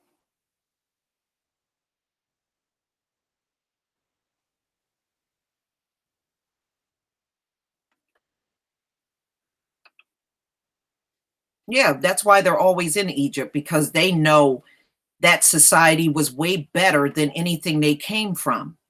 They know it. And they want to separate Egypt from the rest of Africa, but there's no separating it. There's no separating. Egypt is in Africa, whether they like it or not. They are not African. And then they use the term tanned Caucasian and dark Caucasian. But here's the problem. When you go into the ancient history to read about it, nobody was defined as tanned and dark Caucasian. That's crap they're making up. It's all made up. They're making the whole thing up. There's no such thing. And they're not Hamites. Those people that were in Egypt back then were Hamites. White people are not Hamites. They're people of a whole different DNA. So they couldn't possibly be dark Caucasians and they're Hamites. We know what Ham is. Okay, the progenitor of the dark races. It did not say the progenitor of the dark Caucasians. Those people are a whole separate nation. So, it's stupid for them to try to even pass off that dark Caucasian and tan Caucasian crap. There's no such thing. They made that crap up. No such thing.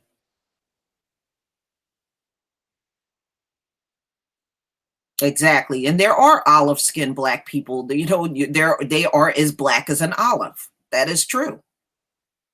Certainly doesn't refer to them. They don't have no olive complexion. They use that terminology on themselves, but they really don't have that.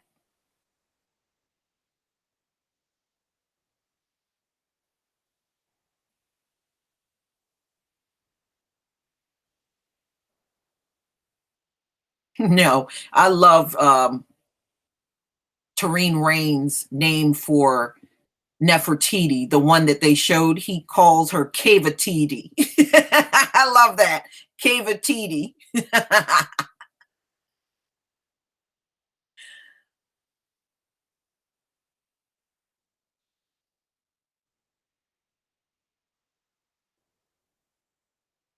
Yeah, they don't have that. And the only and they try to point to like the Italians having darker complexion, and that's because the Italians were sleeping with the Africans. Okay, that's not a natural complexion that they had on their own. They had to sleep with the African people to get that darker tone that they have.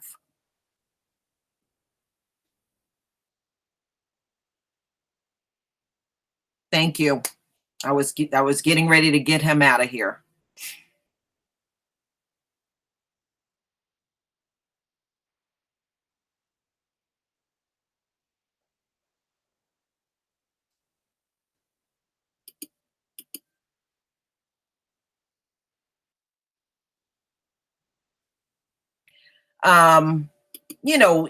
See, this is a good example of them not being able to let us have a conversation among ourselves. They want to come and disrupt and dive in here just to be disrupting our conversation. You see what they're all about. And see, only a person with no life would do stuff like that.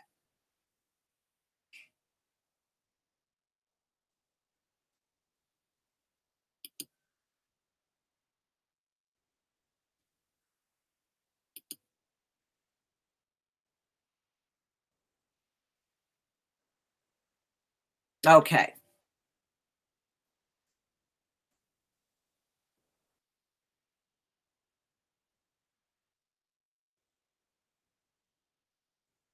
Now, just understand these are people with no life. Okay. These are people with no life of their own. So they got to come and try to disrupt us.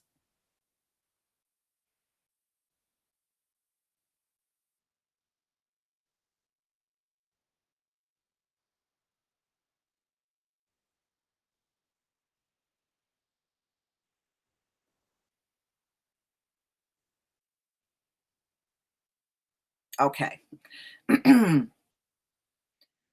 So, just to make a long story short, ladies and gentlemen, in these last days, be ye separate. Be ye separate.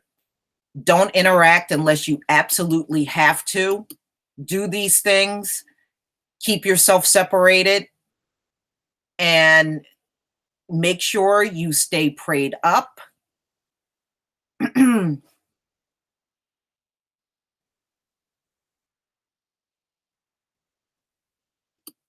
Okay. Keep yourself prayed up and understand that, you know, when you say, this is why I'm telling you all, they'll say they don't want nothing to do with Black people. Yes, they do. They want everything to do with us. They do. That's why they come and do this kind of stuff. They want everything to do with Black people. They really do. They want more to do with you than their own people. They would rather come to a Black hangout and be around us than go somewhere and be around their own people. We are really the ones they prefer to be around, even to say something negative. So now you see. So, ladies and gentlemen, this is a good thing. So you can see firsthand what I have to go through in weeding out many of the comments on a regular basis. So you can see this stuff firsthand. So I'm glad this is happening. So this is why I ask for your support, because this is what I have to go through. This is why I ask for your support, even if you can't give nothing more than just $1. It would be deeply appreciated, because your support is really all I want. I don't even care about YouTube. And to be quite frank and quite honest with you, this is why I'm glad we have Black Spot TV coming and we have Black Junction, because we do have somewhere to go without the trolls. We really do. We really have somewhere to go. So always keep that in mind. And just know, just us having a conversation gets next to them. Just us verbalizing a few things among each other sends them over the edge. That's how sensitive these people really are. And we don't go and do this on their hangouts. Do you see us going? We don't do this to them. Yes, make sure you use the hide. That's all you have to do is use hide. You see, we don't go and troll them like this, because you know what? The average Black person don't give a damn about, thank you, Avaya, because we don't give a damn about what they're talking about, but they care so much about what we talk about. They care so much about everything that we're talking about.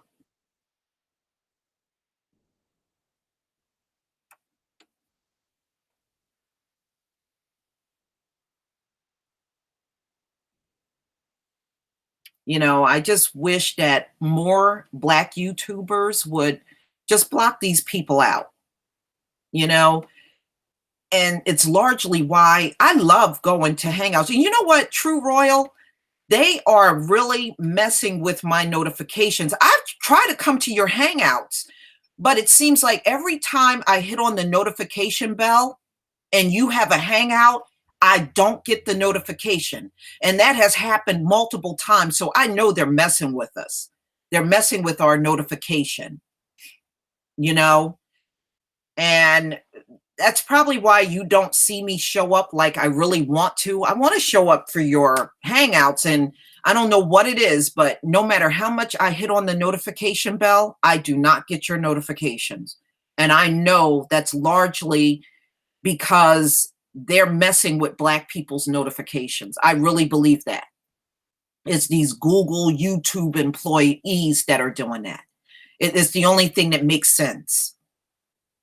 And it's not just her, it's several other people. I have set up notifications and I never get the notifications when they do hangouts. I never get it.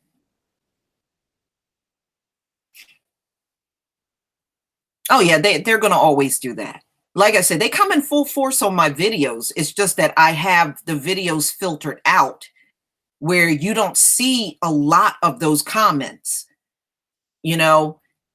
But I definitely see them. Thank you, Gwen B. But I definitely see, the nigger this and bitch, and you need to shut up. You don't know what you're talking about. You're dumb. You got a low IQ. I see all of that. I see all of it. And it's every day, y'all. Every day. Every day. I have to filter out those comments. This is why I try to ask you for your support. I really do. The more you can support my channel, to me, then I don't have to worry about YouTube and anything else because I have your support.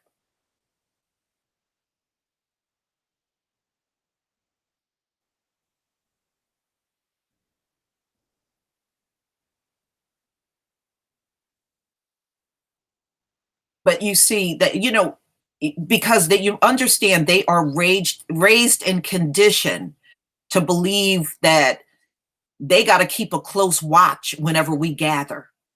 Even if we're gathering online, it sends them over the edge because they think something is going on or we're trying to come in and conspire against them and, little things like that. And a lot of times we ain't even thinking about them like that.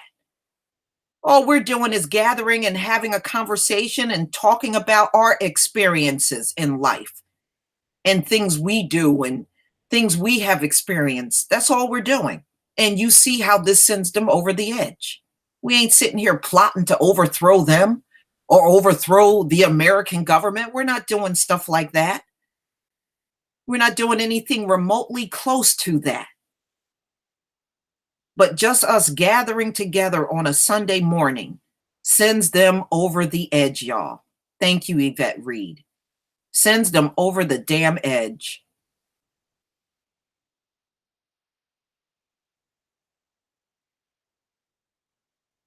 Yeah, they are. I don't care. I don't care. Yep.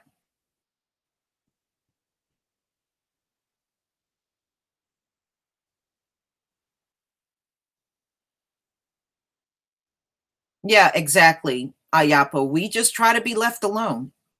That's exactly right. That's all we try to do.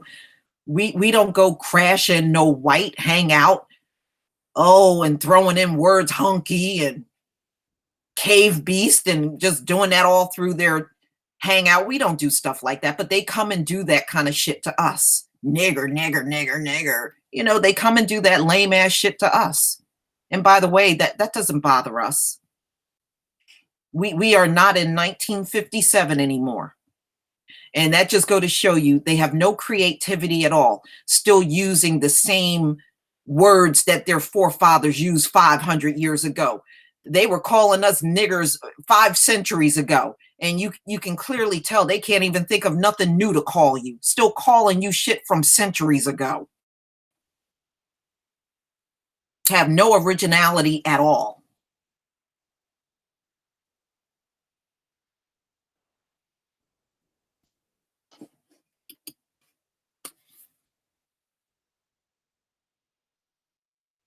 Yeah, right. Thank you again, Yvette Reed. Yeah, eating horse shit off of the ground. Eating freaking horse shit off of the ground. I tell you what, you can say whatever you want about Black men. You can say whatever you want. You ain't gonna catch one getting down on the ground to eat no damn horse shit. Period. You ain't gonna catch one Black man up in this bitch doing it.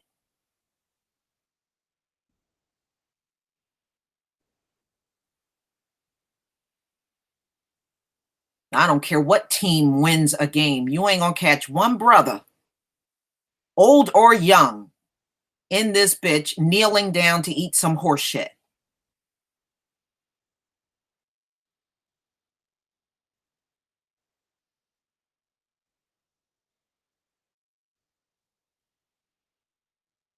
Yeah, I mean, the video was out there for a while. It still probably is. It's disgusting. It's disgusting. That just go to show you, you can get a white guy to do any damn thing, including eat shit off of a dirty ass street of a horse, a beast, eating shit of another beast. It's disgusting.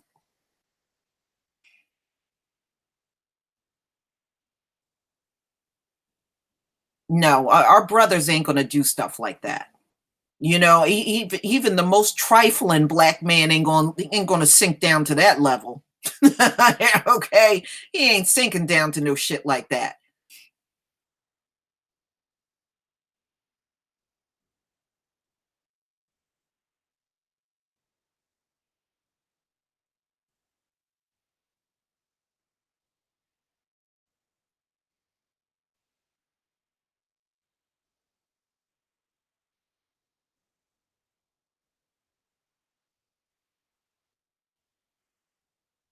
Yeah, yeah, exactly. You know, we don't do shit like that. The only thing that our forefathers did with a horse was ride one. That was about it, and took care of them.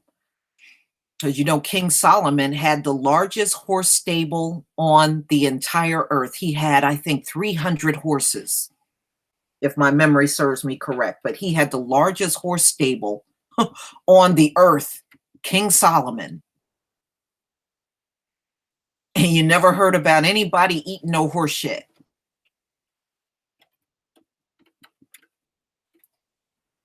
Yeah, they do. They, you know, I believe a lot of this is YouTube, people that work for YouTube. I really do.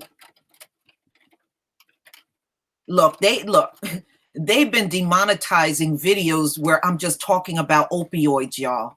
I'm just talking about freaking opioids. I'm not saying anything sexual.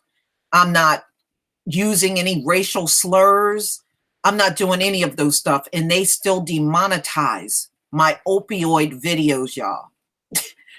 They demonetize those videos. And I'm not talking about nothing about, the only thing I'm talking about is the opioid abuse that's going on in the nation. And those videos are being demonetized.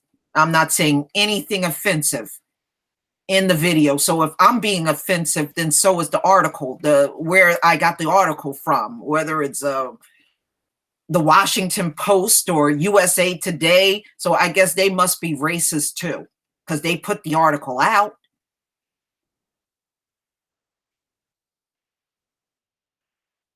Yeah, I believe that too. Bitter Truth Show. I believe these are nothing but Google and YouTube employees doing this shit. I really do. There have been times, y'all, when I would put a video up. I kid you not, my video wouldn't even be up a minute and it would get an automatic thumbs down. And there's no way they watch my video in that short period of time. It's impossible. But I've had that happen many times.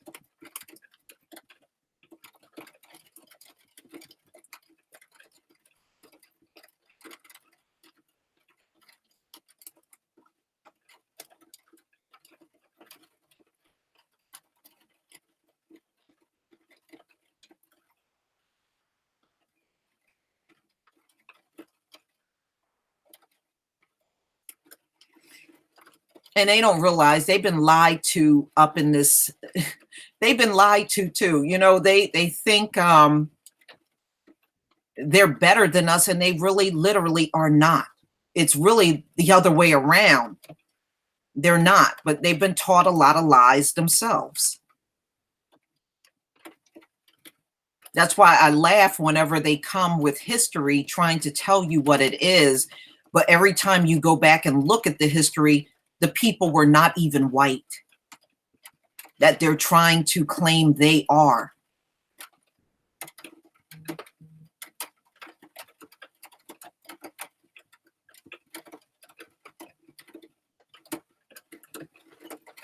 And, you know, and by the way, I support right now 6 people on Patreon. 6 people. And I'm looking to support more. So if you have a channel and a Patreon account, please let me know. That way I can support you as well. Sometimes I just don't know that you have a Patreon account, you know, especially if you don't talk about it in your videos or you don't have a link, then I don't know. So, but if you do have one, please let me know, because I am looking to support more people.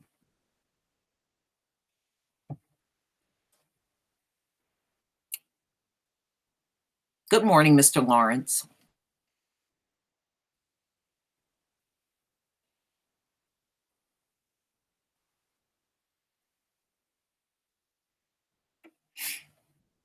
Well, you know, I got beyond believing everything they said early in my life. I really did, years ago. And when I started realizing how they say one thing and do another, believe me, I stopped believing in these people probably decades ago. I just don't believe nothing they say.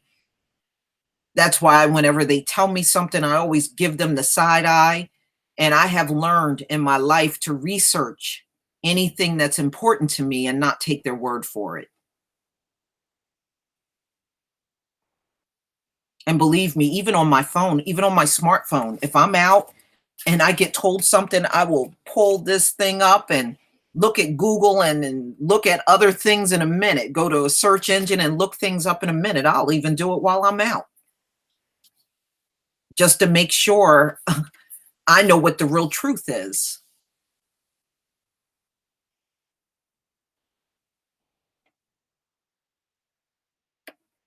Well, yeah, they're going to always adventures of truck driving, Deva. They always do that.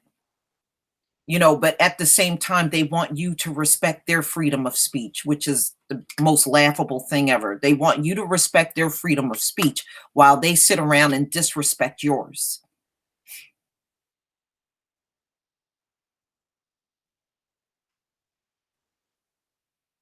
Well, you know what it is. They get upset that, like I said, we don't react to them, Stephen, like we did years ago.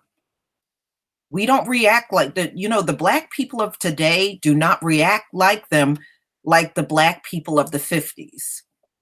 We have really come a long way. Now, in some cases, we haven't come far enough, but we certainly do not react to them, not even a decade ago, as we do today. You can clearly see many of our people are waking up, and they see it too. They see this too.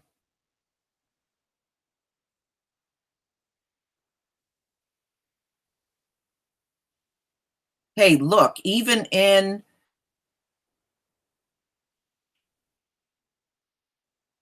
yeah, we just don't. And they feel it. Believe me, they know we're awakening. They know it. They know we are awakening, ladies and gentlemen. It's not just something we see among each other. They're seeing this awakening too. They thought you were going to be docile forever, and they're seeing it's not true.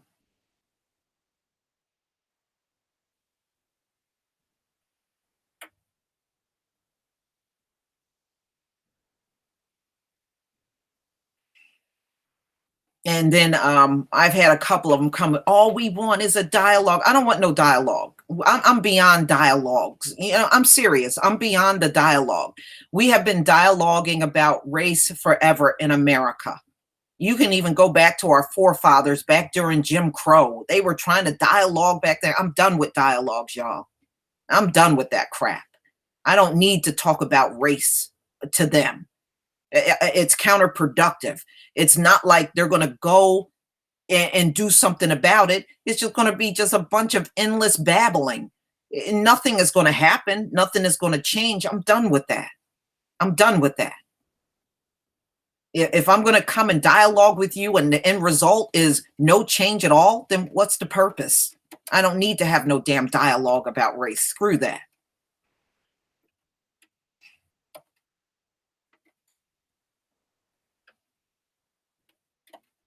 Yeah, me too, S. Wiseman. I'm done with that. Let's dialogue crap. Screw that. There have been dialogues all on TV and everything else, and it's never changed a damn thing. If we're going to dialogue and the end result is I don't see no changes, I don't need to have no dialogue with you. Screw you and your dialogue.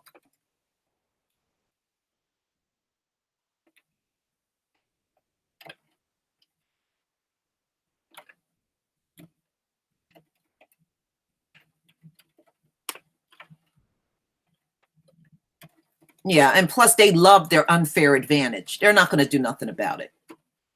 I realized that a long time ago. They love their unfair advantage up in here. They don't want that to change.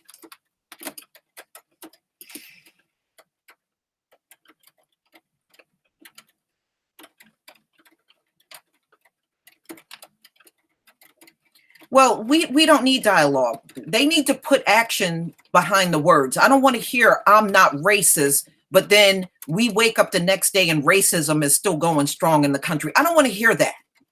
Okay? Don't come to me talking about you're not a racist, but racism is still going strong in the country. Get out of my face with that crap.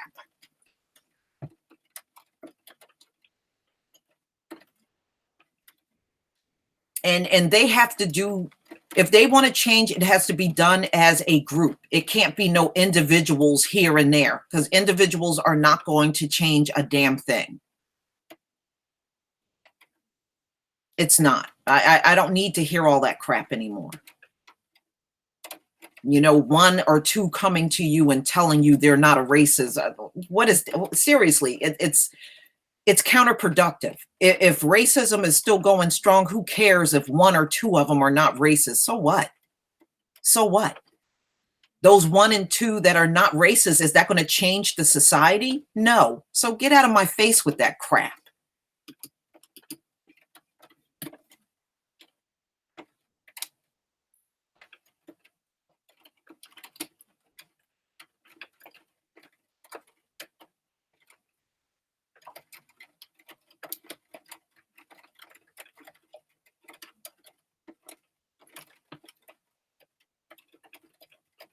Yeah, you know, that's what they can't take seriously. They can't take looking at our awakening. They hate it. They hate seeing it.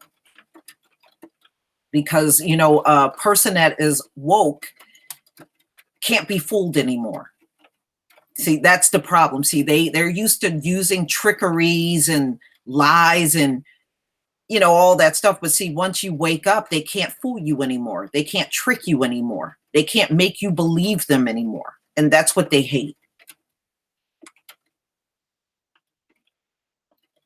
They know whenever they address you and say something to you, they already know you don't believe them.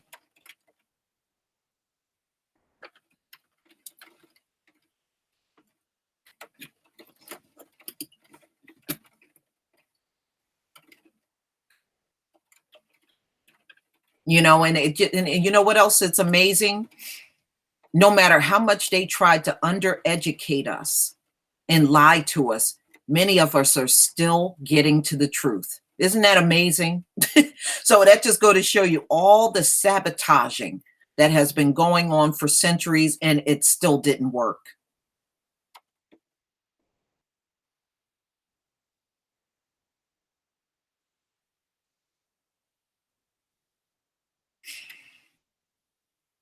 Well, technically, the entire earth belongs to us. Killer of white supremacy and coons, the whole earth belongs to us. Every land on this planet belongs to us. He did not make this world for them. He made it for us.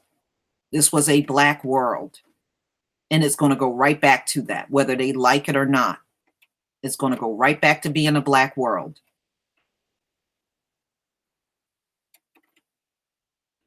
There's no, all the trickeries on this earth is not going to stop it from happening.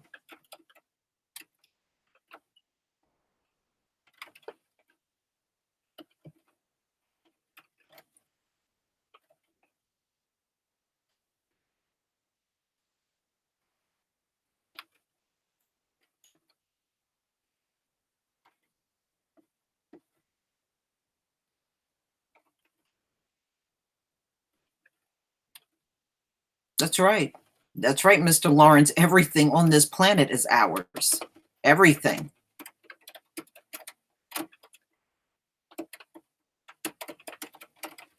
You know, and it's going to go right back to the original owner.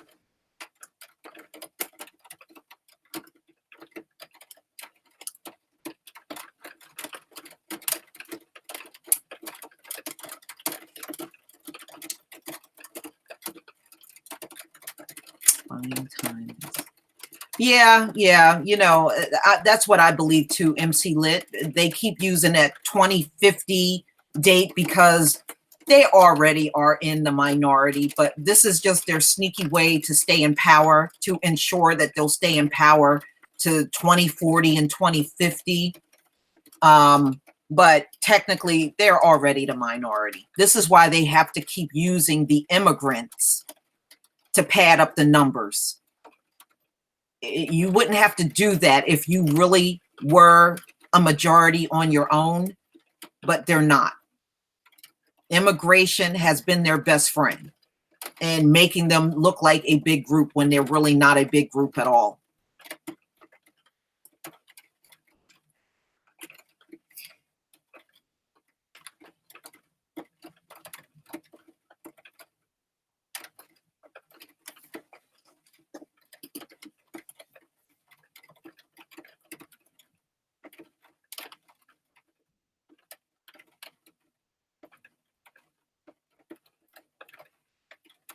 Oh yeah, remember the Most High said he's going to run them out of the land. He's going to run them out of Israel. They're going to be ran out of there.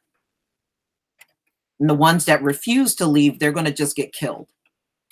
But they're going to get out of there too. Remember, though, that's why he's got to bring down a new world on top of this one, because he already knows the land is defiled. In fact, the entire earth is defiled. That's why it must be a new Jerusalem. Technically, the whole earth is Jerusalem. The whole earth is Israel. So a new earth have to come down because this planet is so badly defiled and polluted and the damage is done. It's got to be cleaned up. So, you know, that's why we hear about that in Revelation, about him bringing down a new earth. It has to happen. There is no future on this earth as it is right now. It is just too damaged, too defiled, too polluted, too destroyed. That's why.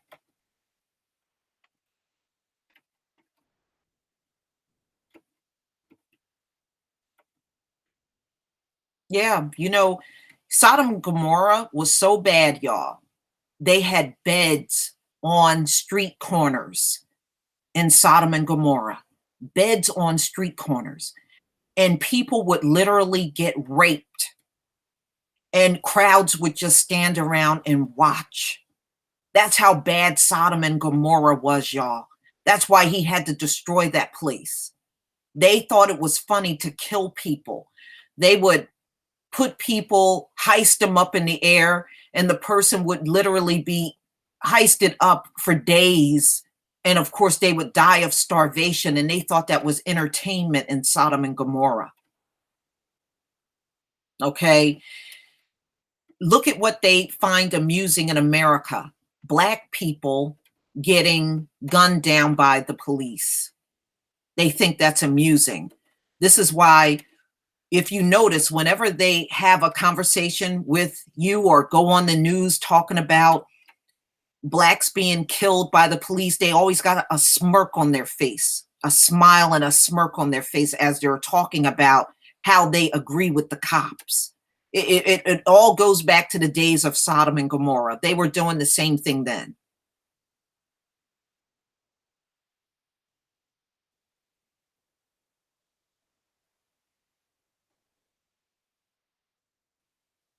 Yeah, it is sick. It's very sick. And it's been sick here from the beginning.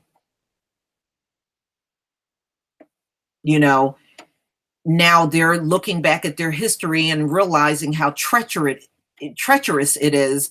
And this is why you're now seeing them coming out with making Nefertiti a white woman, as if white women were there in ancient Egypt. They weren't even there, y'all. They were not even there at the time of Nefertiti. They weren't there. And they said they've been caught whitening up the Egyptian wall. They have been caught numerous times in Egypt painting over the dark paint of the actual people and making them lighter. So yes, this world gotta go. It's gotta go.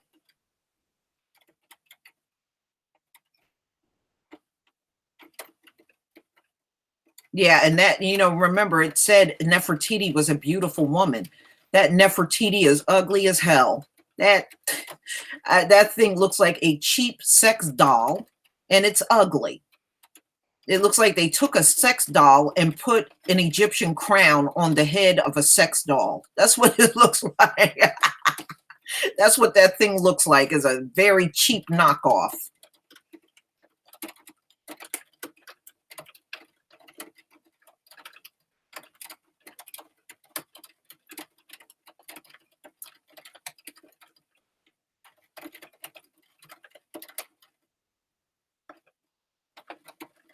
Yeah, by the time they walked out of the caves, ladies and gentlemen, Egypt was already ancient. It was ancient long before they showed up in Egypt. It was already ancient. When that society was going strong, they were still in caves. That's where they were. And they were in those caves for thousands of years. They were there for a long time. So there's no way on the face of the earth they were running Egypt for all of the thousands of years that it was there. They weren't even there.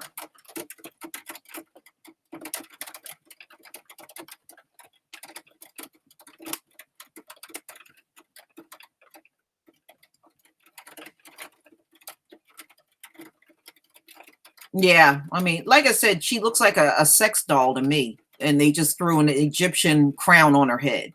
She looks like, that's what she looks like to me, and it's ugly, not beautiful at all, as Nefertiti was described as. That doll, that thing that they put in our faces ain't even beautiful, not even attractive.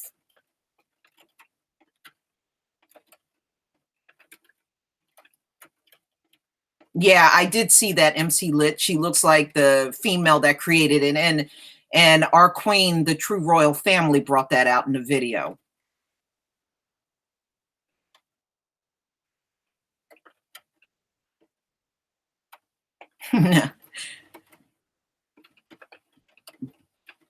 Yeah.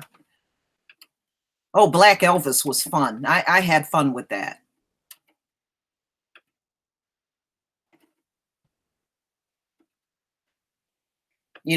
Somebody said, oh, well, now they know what it feels like. No, not really. They don't see things clearly. So no, I don't expect them to see it at all, because it's not their nature to use logic and see things. It's just not. I don't expect them to understand Black Elvis. Thank you.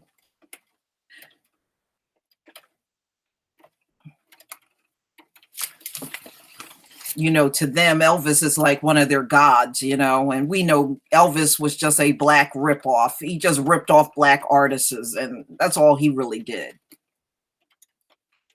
And I don't believe Elvis was a pure white man anyway. Yeah, when I look at Elvis, I see other things in Elvis. Elvis was not no straight up white man. He definitely had other things in there.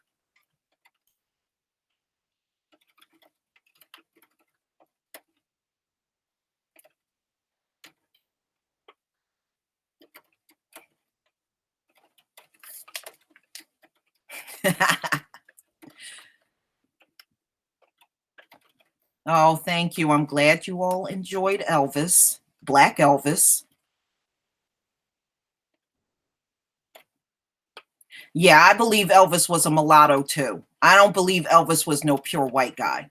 I really don't. When you look at him, you could actually see in his face there's other things there. Definitely other things in that man.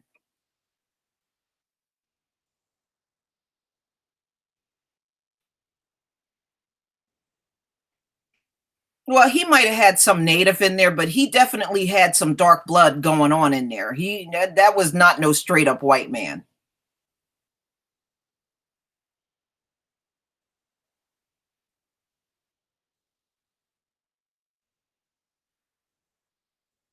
Yeah, Hoda is actually Egyptian.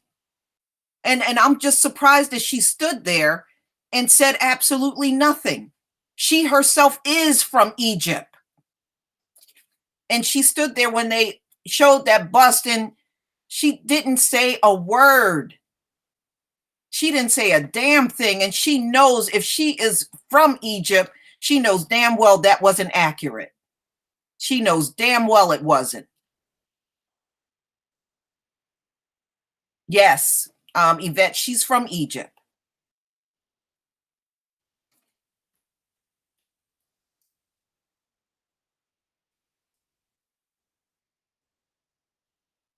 I mean, just take a look at Hoda. She definitely ain't no white woman. Yeah, she thinks she's white, but she ain't no white woman.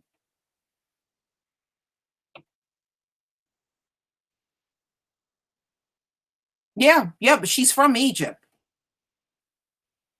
And like I said, she stood there and said nothing. And she knows damn well that there's no possible way for Nefertiti to be a white woman. The climate alone would have killed her if she looked like that.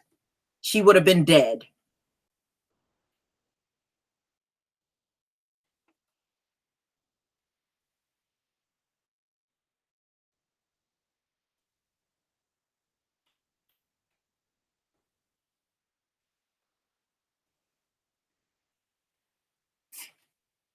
You know, that's why I laugh when they keep showing us trying to whitewash everything, and they know damn well they can't survive. If you can't keep yourself from burning up in America, how the hell are you going to keep yourself from burning up in Egypt, especially during a time when sunscreen didn't exist? Come on. It is just not possible to believe they were anything in Africa. Period. Is not possible. It's impossible to believe because it didn't happen. You know, they want us to play make believe right along with them, and it's just not happening.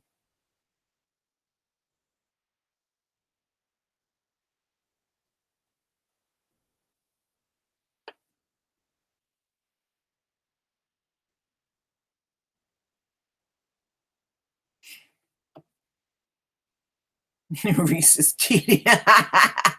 Y'all crazy. Neander TD. Mm. Well, Elvis and his whole family would go to the black church. And the whole purpose in going to the black church was listening to the black singers so he could emulate it. That's all. That's the only reason why they showed up in black church. Just so he could emulate those black people that were singing in church. You know, but Elvis, not only Elvis, but his whole family, his mom, his dad, they all went into the black church. Where do you think he got all that stuff from? Come on now. He didn't have that talent in his own right. He was the Justin Timberlake of his time. That's what he was.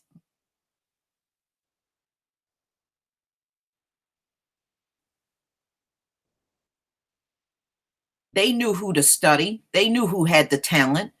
That's why they were all in the black church back then, him and his family.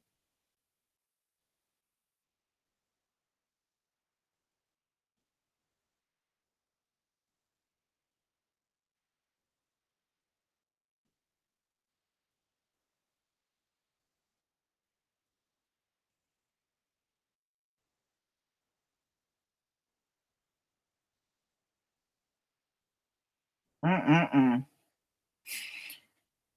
Yeah, wasn't that baby adopted, Duma S? I thought she adopted a child. I didn't think she had a baby. I thought she adopted a child at 53. But she's married to a white man. I already seen Hoda's husband. She's married to a white man.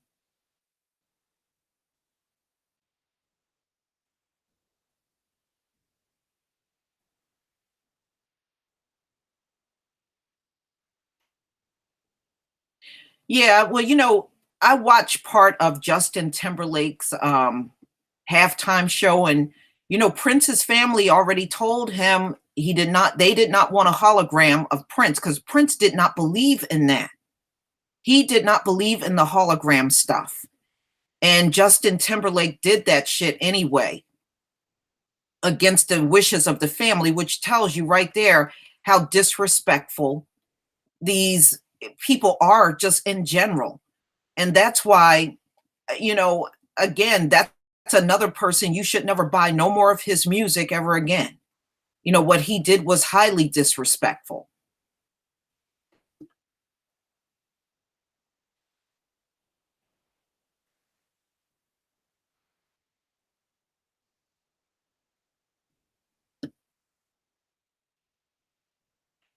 Yeah, LVZ one LVZ in the house. Hey, welcome, brother.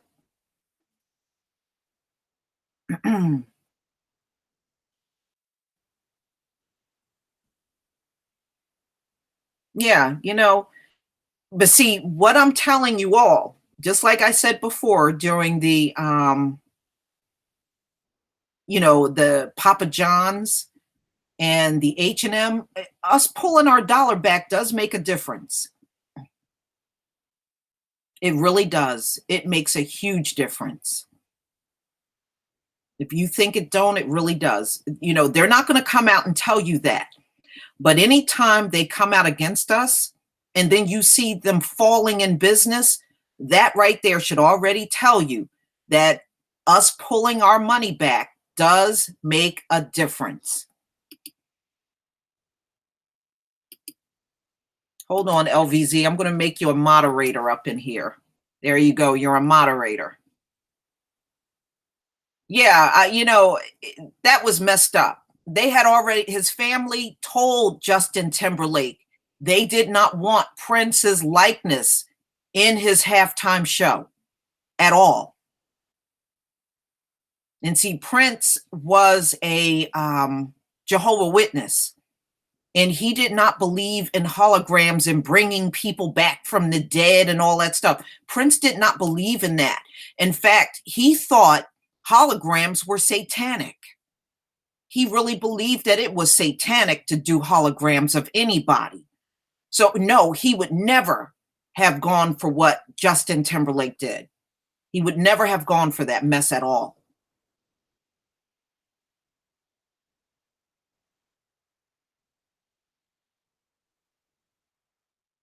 In fact, somebody said that up me versus Justin. Yeah. No, Prince would never have liked that. He didn't even like when they did the hologram of Tupac, because I think Tupac was one of the first ones they came out with. Yeah, he said he felt that stuff was satanic. He did not like that stuff. Trying to bring people back from the dead and all that stuff. He did not believe in that.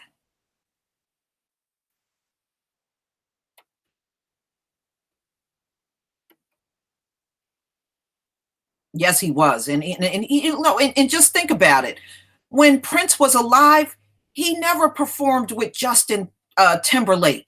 You never saw those two on stage performing together. And that should really be an indicator right there that Prince didn't fool with nobody like Justin Timberlake at all. Yeah, Kathy, yeah, a lot of people feel that way, but yeah, Prince felt like those holograms were satanic. And he even said so in an interview that he did not like that.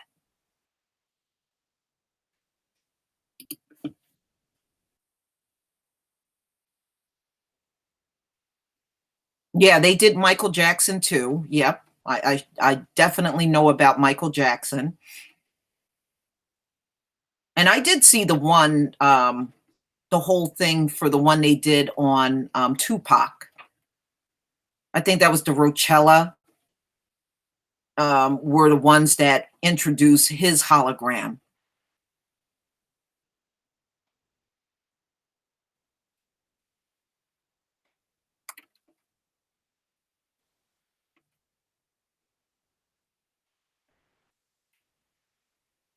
Prince was a very talented man. A lot of people don't realize in our time, Prince was probably the best guitarist alive.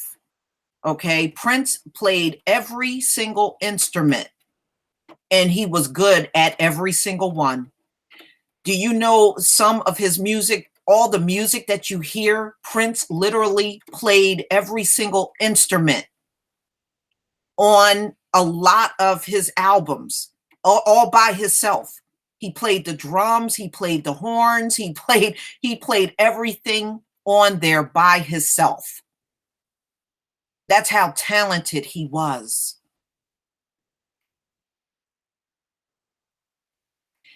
And did you also know when Prince started doing concerts on his own, he just got up on the stage with his guitar, no band behind him, and Prince still blew the crowd away. Just doing that, just him and a guitar, no crowd, no backup singers, no band, none of that. Just him alone with a guitar, and he would still blow the crowd away. You know, I know they keep naming all these Eddie Van Halen and all these other people as the best guitarists, but no, it was really Prince. It really was Prince of our times as being the best guitar player on earth. It was Prince. Now, Jimi Hendrix, you know, he's been gone for a while, but yes, Hendrix was definitely, no doubt about it, his talent was priceless. But I'm just talking about here in the 21st century. In the 21st century, Prince was definitely the best guitarist alive.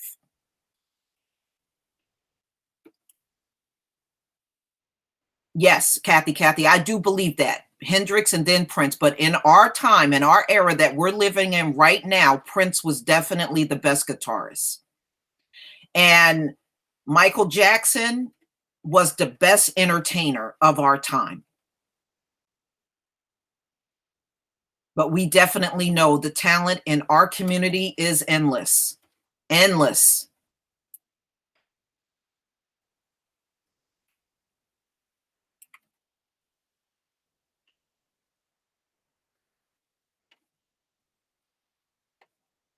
Absolutely. Absolutely. No doubt about it. Yeah. And do you know B.B. King didn't even know how to read music? And he was able to still play guitar. He couldn't even read music. That just go to show you our men can pick up an instrument and master it and not take one lesson, not learn how to play using music, and still can be a master at playing a guitar. What does that tell you?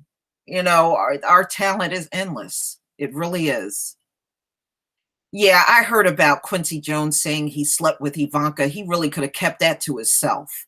But then again, I never seen Quincy Jones with a black woman. I think every woman he married or dated were white women. So, you know, he's just your usual coon.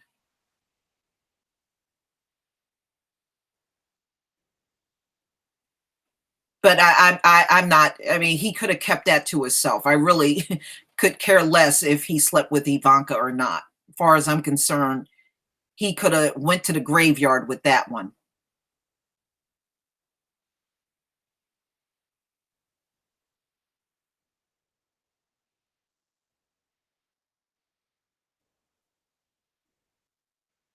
The only thing I walk away with Quincy is Quincy got a big mouth. He needs to shut the hell up and go retire and do whatever he needs to do.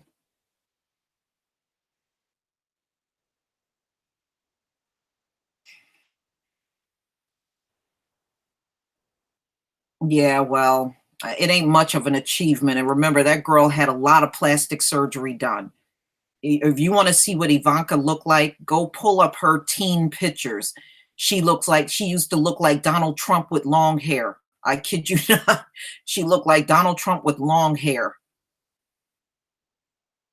But she's had a lot of work done, y'all. You are not looking at a natural woman. You are looking at a woman that has been put together by a plastic surgeon. That's what you're looking at. And that's what you're looking at when you look at Melania, his wife. That's all Trump is surrounded by, are a bunch of women that had a whole bunch of plastic surgery done.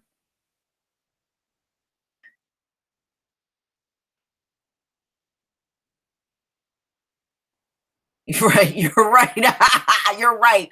Peckerwood Punishment TV. The only thing a black woman could do for Quincy Jones is give birth to him. That's right, because that man was all over the white women.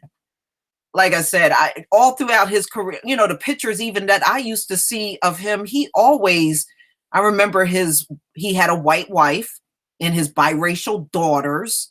I remember that. But every time I would see him out dating a woman and you would see pictures of him, Quincy was always with white women. I have never seen that man with a black woman since I've been on this earth. I have never seen Quincy Jones with a black woman.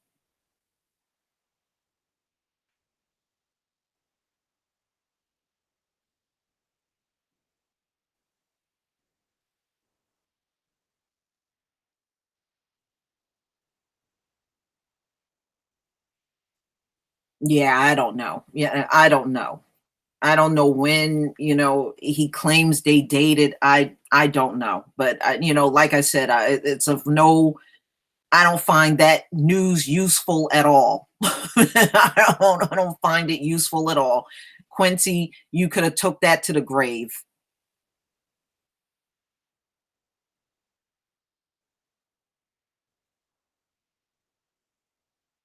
But you know what? A lot of musicians are like Quincy, y'all. A lot of them. They sleep with men and women. It's, you know, that's the entertainment business really as a whole. A lot of these celebrities that you're jumping up and clapping for, a lot of them are you know, they're bisexual. They done been with men and women, many of them.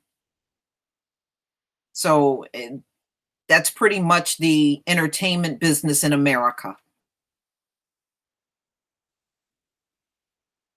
I mean, I even heard the same thing about Janet Jackson and Whitney Houston. I heard they go both ways too with men and women. I heard the same thing about those two over the years. Now, how true it is, I don't know, but I certainly heard it.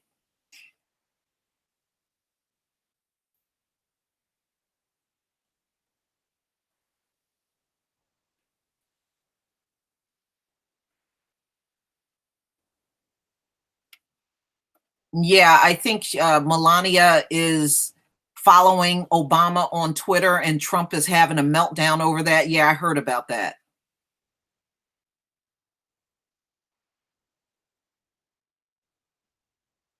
Yeah, they all are, unfortunately. You know, that's why, like I said, celebrities are not our way out of oppression. You know, it's just not going to happen, y'all.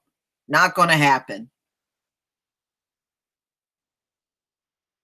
You know, they're worried about their money. They're not worried about oppression. You know, they could escape it a little more than we can. So they're not overly concerned about us being oppressed.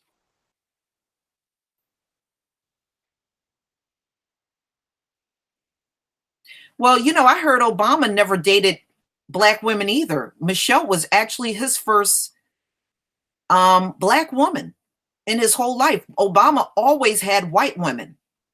He always had white women. Michelle was the only one that he dated that was not white.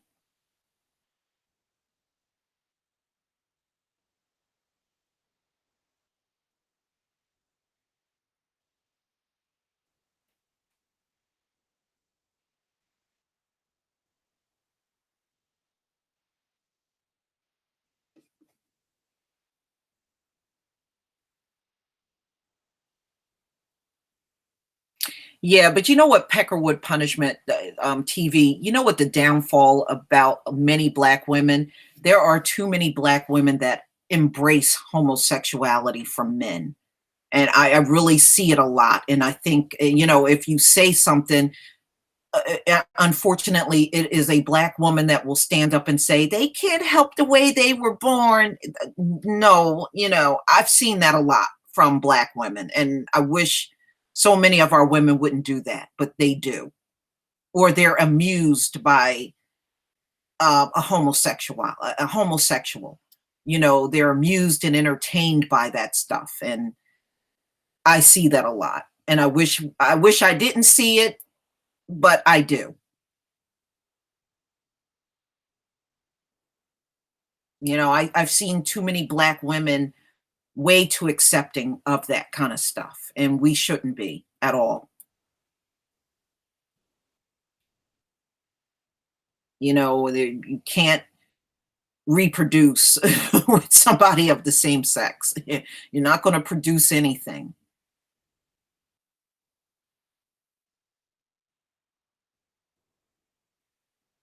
Yeah, yeah, and that's exactly what those Obama girls are doing. They're going for the white guys, and it's disgusting to watch. I've seen it, and it's disgusting. You know, don't be surprised if you hear about, you know, Obama's daughters getting married and they both got white men. Don't even be surprised by it.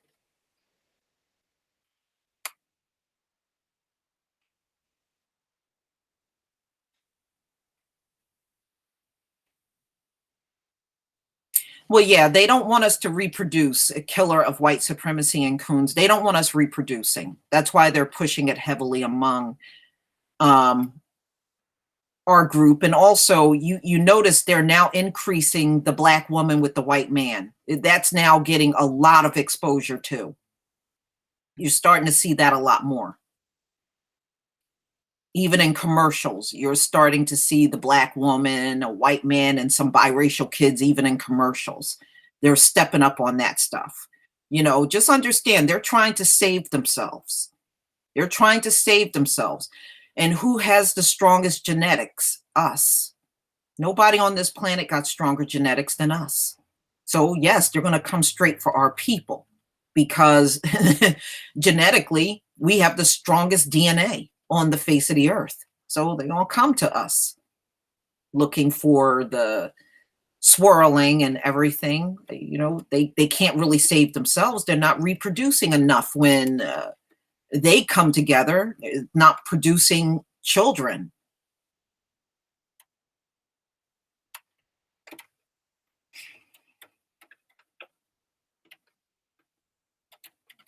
Yeah, because they want you to stop. They want Black men and women to stop being interested in each other and start being interested in them. That's why they keep pushing that agenda.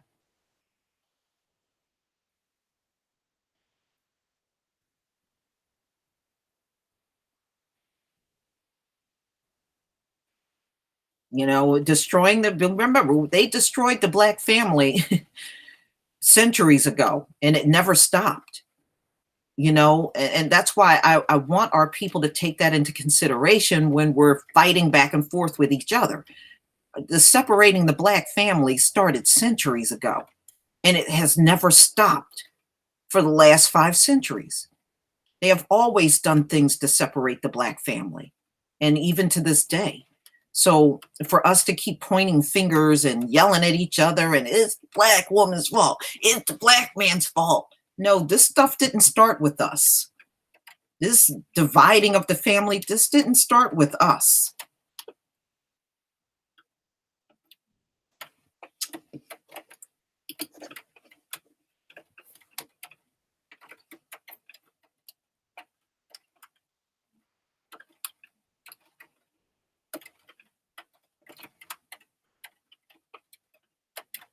Yeah, you know, and abortion, believe it or not, that started centuries ago when they used to hang the Black woman up and cut the baby out of her belly.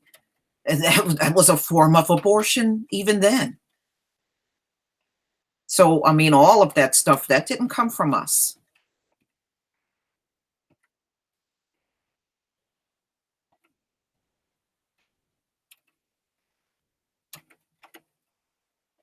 Right. You know, it's they're in survival mode, y'all.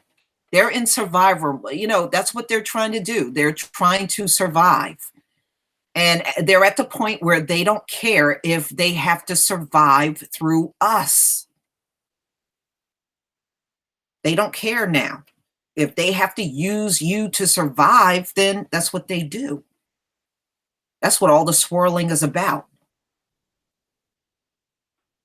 You know, look, even 2, 3 centuries ago, they were talking about purity and keeping their race pure. And although they're not a pure being anyway, but that's the way they were talking.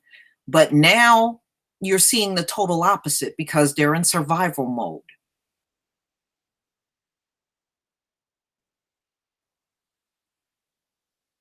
And they'll use any damn near anybody to survive. It's gotten that bad for them. That's not working on all of us. It's working on my greatness inside of me. It's working on some, not all. But see, they're trying to, they use their media to make it look like a lot of black men are chasing white women. And it's just simply not true. It's a mind game. It's a mind game. You know, when you own the media, you can distort things. But a lot of our brothers ain't chasing down these women like that. But, you know, they're in a position to show it, slant it that way. Although, you know, the reality when you go out and you look in society, most black men are still with black women. But when you look at the distortion on TV, it appears that so many of them are chasing those women, and it's just simply not true.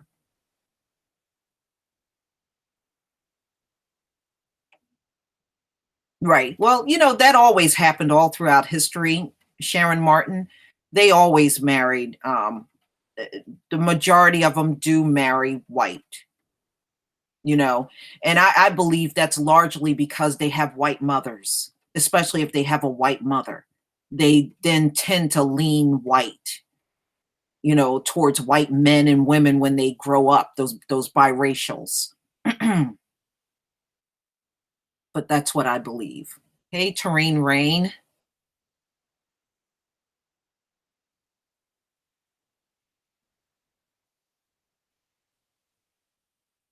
With Tommy S. Oh, I don't get involved with his stuff. I can't even, you know, I think I watched one of his videos when I first started watching on YouTube. I haven't watched Tommy Sotomayor in years. I don't watch him. You know, I don't even watch a lot of videos that are talking about him. Like if somebody does a video about him, I really don't get into watching those videos because I'm not interested.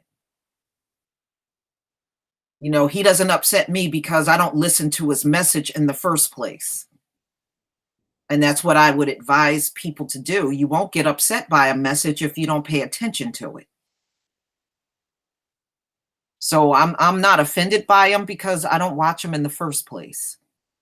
Yeah, he is a coon. That he is, but I don't watch him in the first place. And you have never seen me do one single video about Tommy, and I'm not going to do any about him. He is not the reason why I'm on YouTube. So I'm not interested in doing any videos on him or talking about what he said and talking about what he does. That's not the reason why I'm here.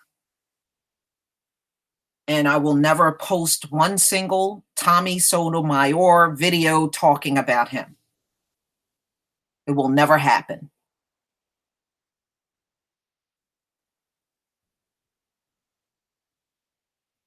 Well, you know what it was? You know, the only reason why I know about him is because when I started watching videos on YouTube, they automatically put him in my video feed for some reason. And I know they do that to a lot of people. And I used to often wonder why he would end up in my video feed when I was never looking for him. But they have a tendency of doing that, especially to Black women, from what I understand. They just automatically throw him into your video feed. But he doesn't come up in my feed at all because, you know, the way you get rid of him from your video feed is never click on his videos. And then eventually they disappear. And that's how, for the last few years, I have not seen one of his videos in my feed anymore. Yeah, they do it automatically to Black YouTubers. They throw him in your video feed. And like I said, it probably took a good 2 years for him to completely disappear from my feed. And I had to constantly not click on any of his videos. And then just one day I came onto YouTube and he was completely gone. I now don't get him in my feed at all.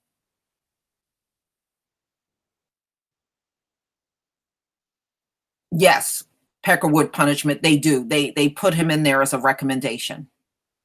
Absolutely. Yeah, they do it to all Black YouTubers. I noticed, I hear it from many people. But all I'm saying is just don't ever click on it. If you don't click on it at all over time, it will disappear. And you won't see him in your feed at all.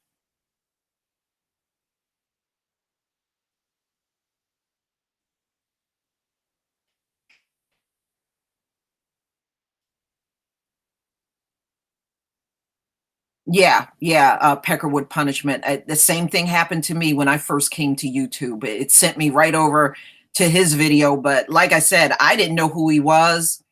And when I would look at his topics, it didn't interest me. Listen, hair hooligans, whatever the hell he was saying, that stuff didn't interest me. So I did not click over to his videos at all.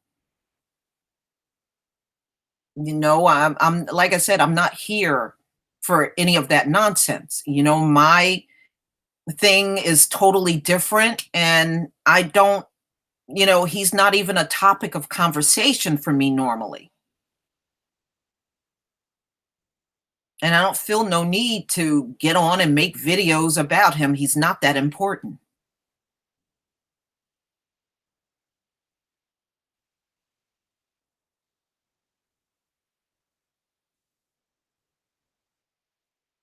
Yeah, J Dog, that's a good thing. Put your videos on your backup channel.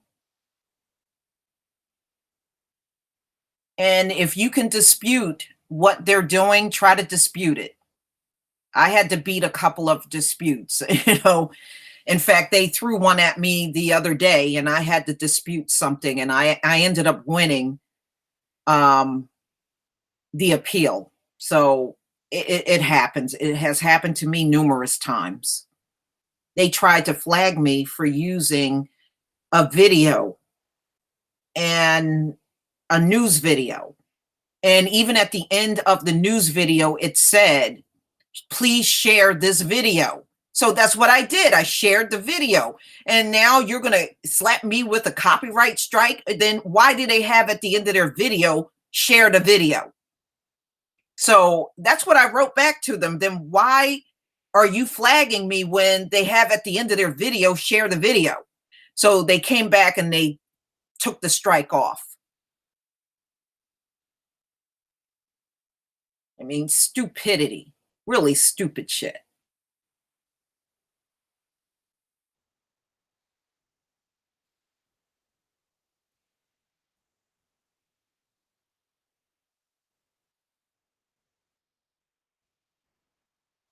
Yeah, like I said, I don't follow him, and I have no interest. He doesn't have to worry about me making any videos about him. It will never happen.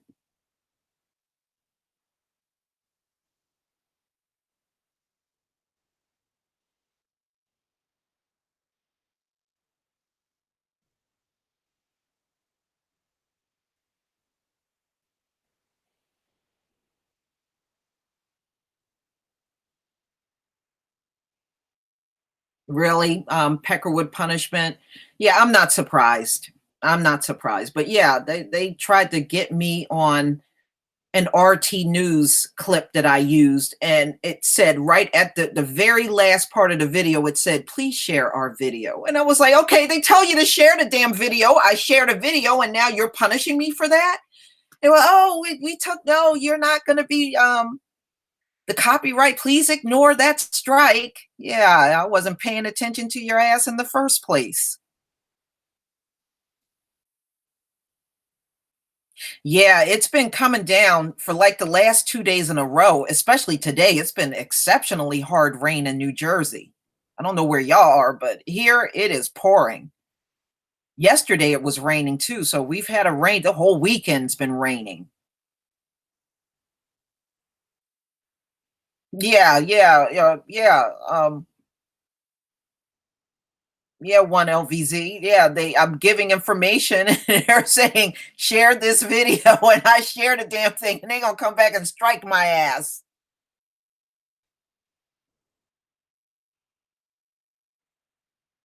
Yeah, it's been coming down pretty hard.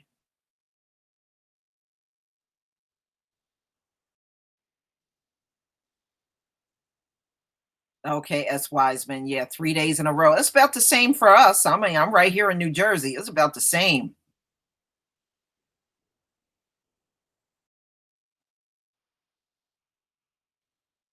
Yeah, it's in the 50s right now where I am, but it's raining. It's that humidity, and you can kind of feel the humidity in my house.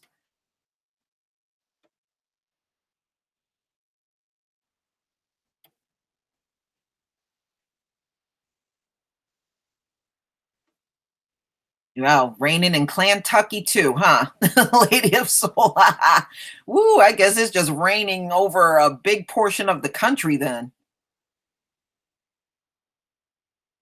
Well, yeah, Baltimore, you're not that far from me. I'm in New Jersey. So if you're in Baltimore, you're not that far.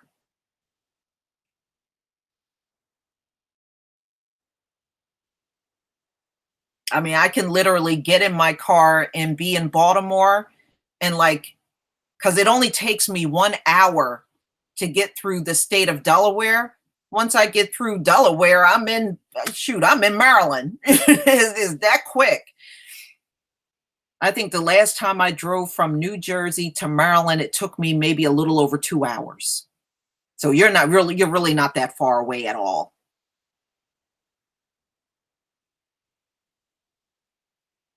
In fact, since we start talking about rain, the rain is picking up even more now.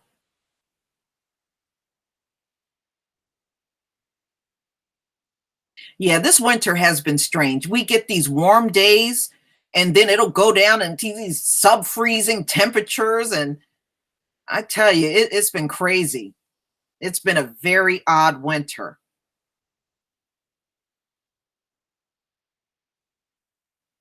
Right, J Dog. That's usually what they do. You can do videos on your main channel, but you won't be able to live stream unless they take the strike off. So if you disputed it, there's a chance they can take the strike off and you can go back to making live streams. So if you already did, then you're going to have to wait for their decision. That happened to me. Like I said, they struck me the other day and I had to dispute it and they had to take the strike off of me.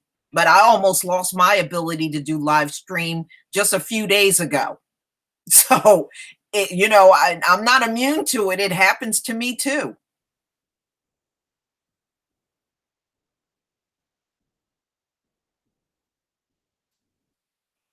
Yes, let there be opioids.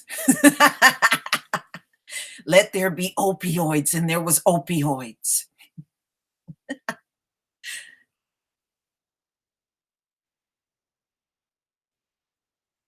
But J Dog, nobody's, especially a black YouTuber, we are not immune to getting those strikes. We all get it. It doesn't matter how long you've been on YouTube doing videos. It don't matter.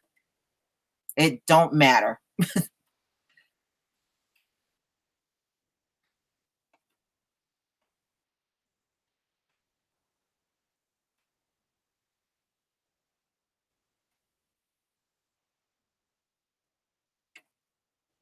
Nah.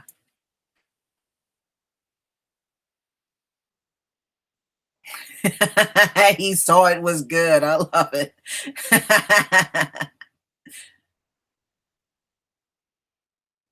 Oh, and by the way, my condolences to you, one LVZ, about your cousin. He looked kind of like you too, from the picture that I saw of him.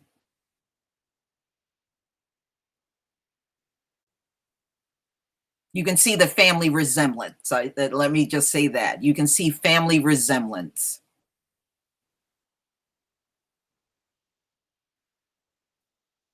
Yeah, well, you know that Marlena Big, you know, that freak of nature running around all melanated now. You know, she gets shots like I think every 6 months. She's got to get those melanin shots to keep her skin that dark. So she's using artificial, I believe she's using that artificial melanin, but she got to get shots. I think she was saying like every 6 months or it wears off.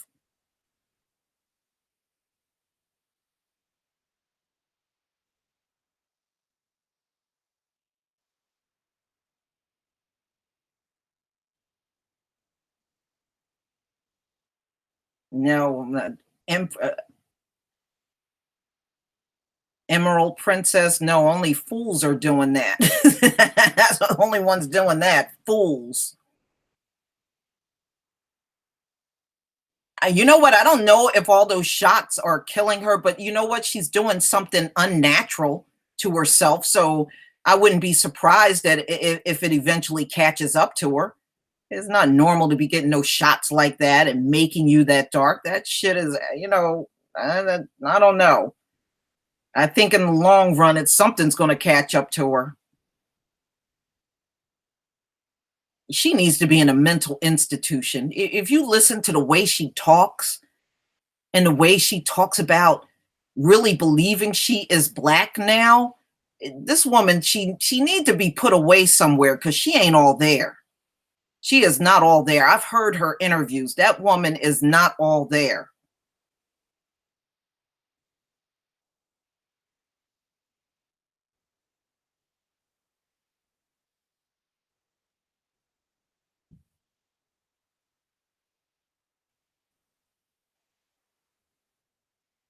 Yeah, I don't know if she still burns up, but that would be jacked up to get all the melanin shots and your ass is still burning up. That would be pretty messed up.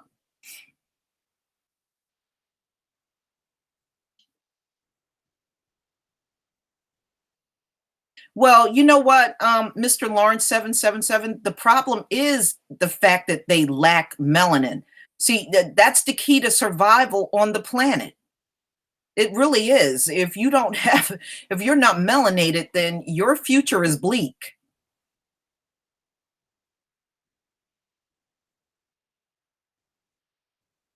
Yeah, I saw that. I saw her boyfriend got him too. He looks weird too. They both do.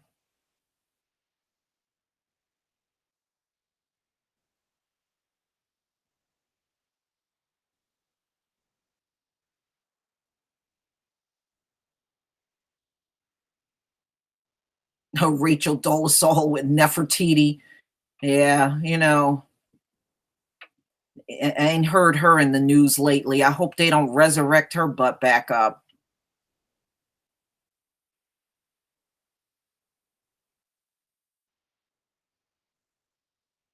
Yeah, I don't know. You know, I don't know enough. I have not researched enough about the melanin shot. That's something I have never done at all. So I don't know how bad or even what's in it other than melanin. I don't know if there's other things in those shots, but I do remember watching Martina Big do an interview and she said she has to go back to the doctors every 6 months to get those shots because it does wear off if she don't go back. And I know she's paying some crazy amount of money for the shots. I mean, it's I forgot the amount, but it's an astronomical amount of money that she's paying to get those shots.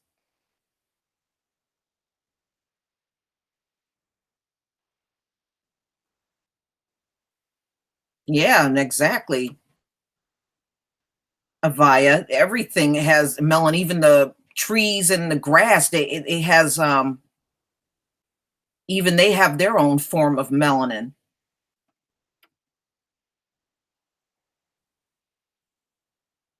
Chlorophyll. That's what it is for plants and trees and stuff. Chlorophyll. That's their form of melanin.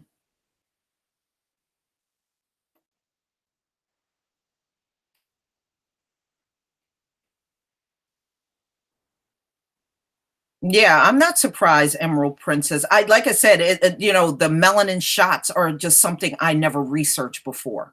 It's just something I never looked into because I guess I don't need melanin shots, so I just never looked into it. But I'm sure it has to do something because um it has to do something to them because it's unnatural. It's unnatural for their bodies to have that amount of melanin. So I would imagine it would have an adverse effect on them doing something that drastic. Having melanin like that, that's very drastic for somebody like her.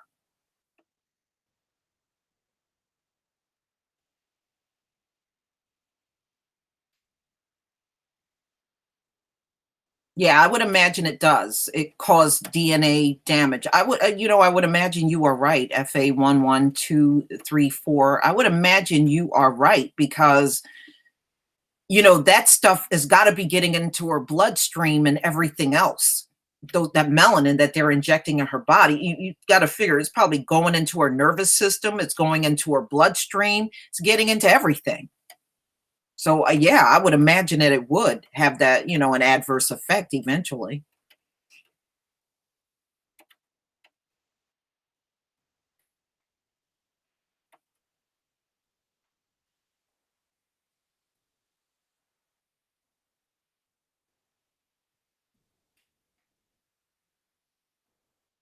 Man, I don't trust nothing these people whip up in a lab. I don't trust nothing they whip up in an ad.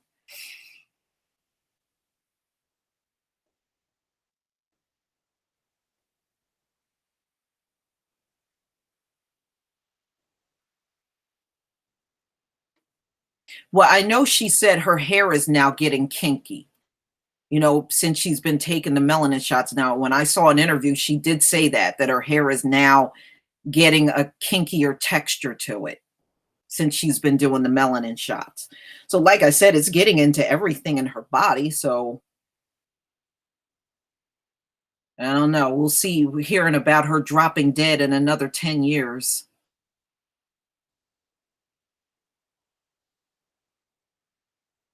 Hey, she knows what's up. She knows that chocolate skin is what's up. She knows that chicken skin she was born with. She don't want that shit.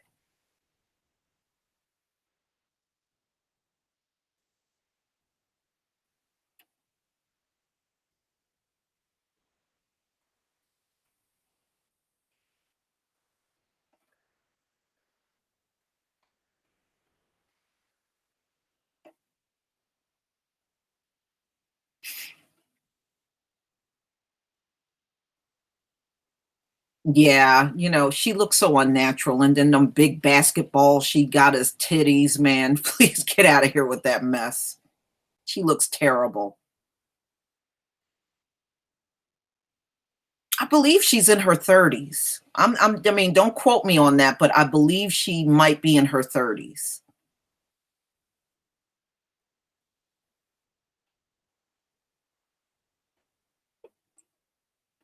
Well, yeah, sounds of EPIP, they see the rest of the world has color, so they really do look like the oddballs on the planet. You ever notice no matter how much they try to make whiteness look good, you don't see a lot of us flocking to that. There might be people lightening up their skin, but it's not a lot of us doing that. The majority of us are not lightening our skin. She's 29. Damn, she looks a lot older than 29. Woo. I thought she was at least in her 30s.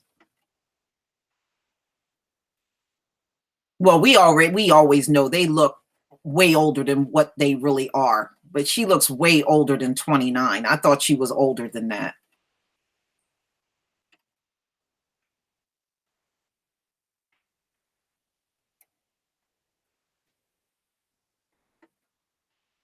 But that, like I said, that woman ain't all there. When you listen to her talk, I've heard maybe 2 of her interviews, that she ain't all there.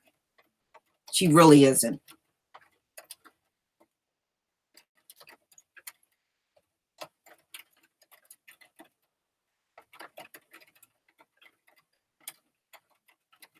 Yeah, banana DNA. That's what I always say too, LVZ. I always say they age like bananas. They do. Woo, every time I see the way they age and all them wrinkles and them turkey necks, man, I would never want to be them. Woo, I don't want to look like that.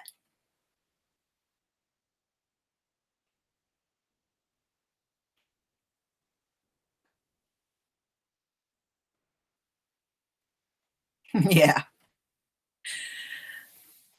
All right, y'all. I really got to get to my duties here at home. So it was a wonderful hangout as usual. Definitely. And I'm just going to say once again, thank you for coming and spending this time together this morning. There are so many things that I have to do, and I got to still do my hangout for my patrons, which I'm going to try to get to that tomorrow. I'll set up a hangout sometime later on this evening for tomorrow with patrons. And again, if any of you can become patrons, I would deeply appreciate it, because what I'm doing now, especially with my slideshows, it's very time consuming putting those together. So any support that you can offer me, $1 is good. If that's all you can pull out, I am not asking you to empty out your entire wallet for me at all. $1, if that's the best you can do. If you can do more, then wonderful. But you all have a great day. And if it's raining in your area, stay dry. Peace, family. Shalom.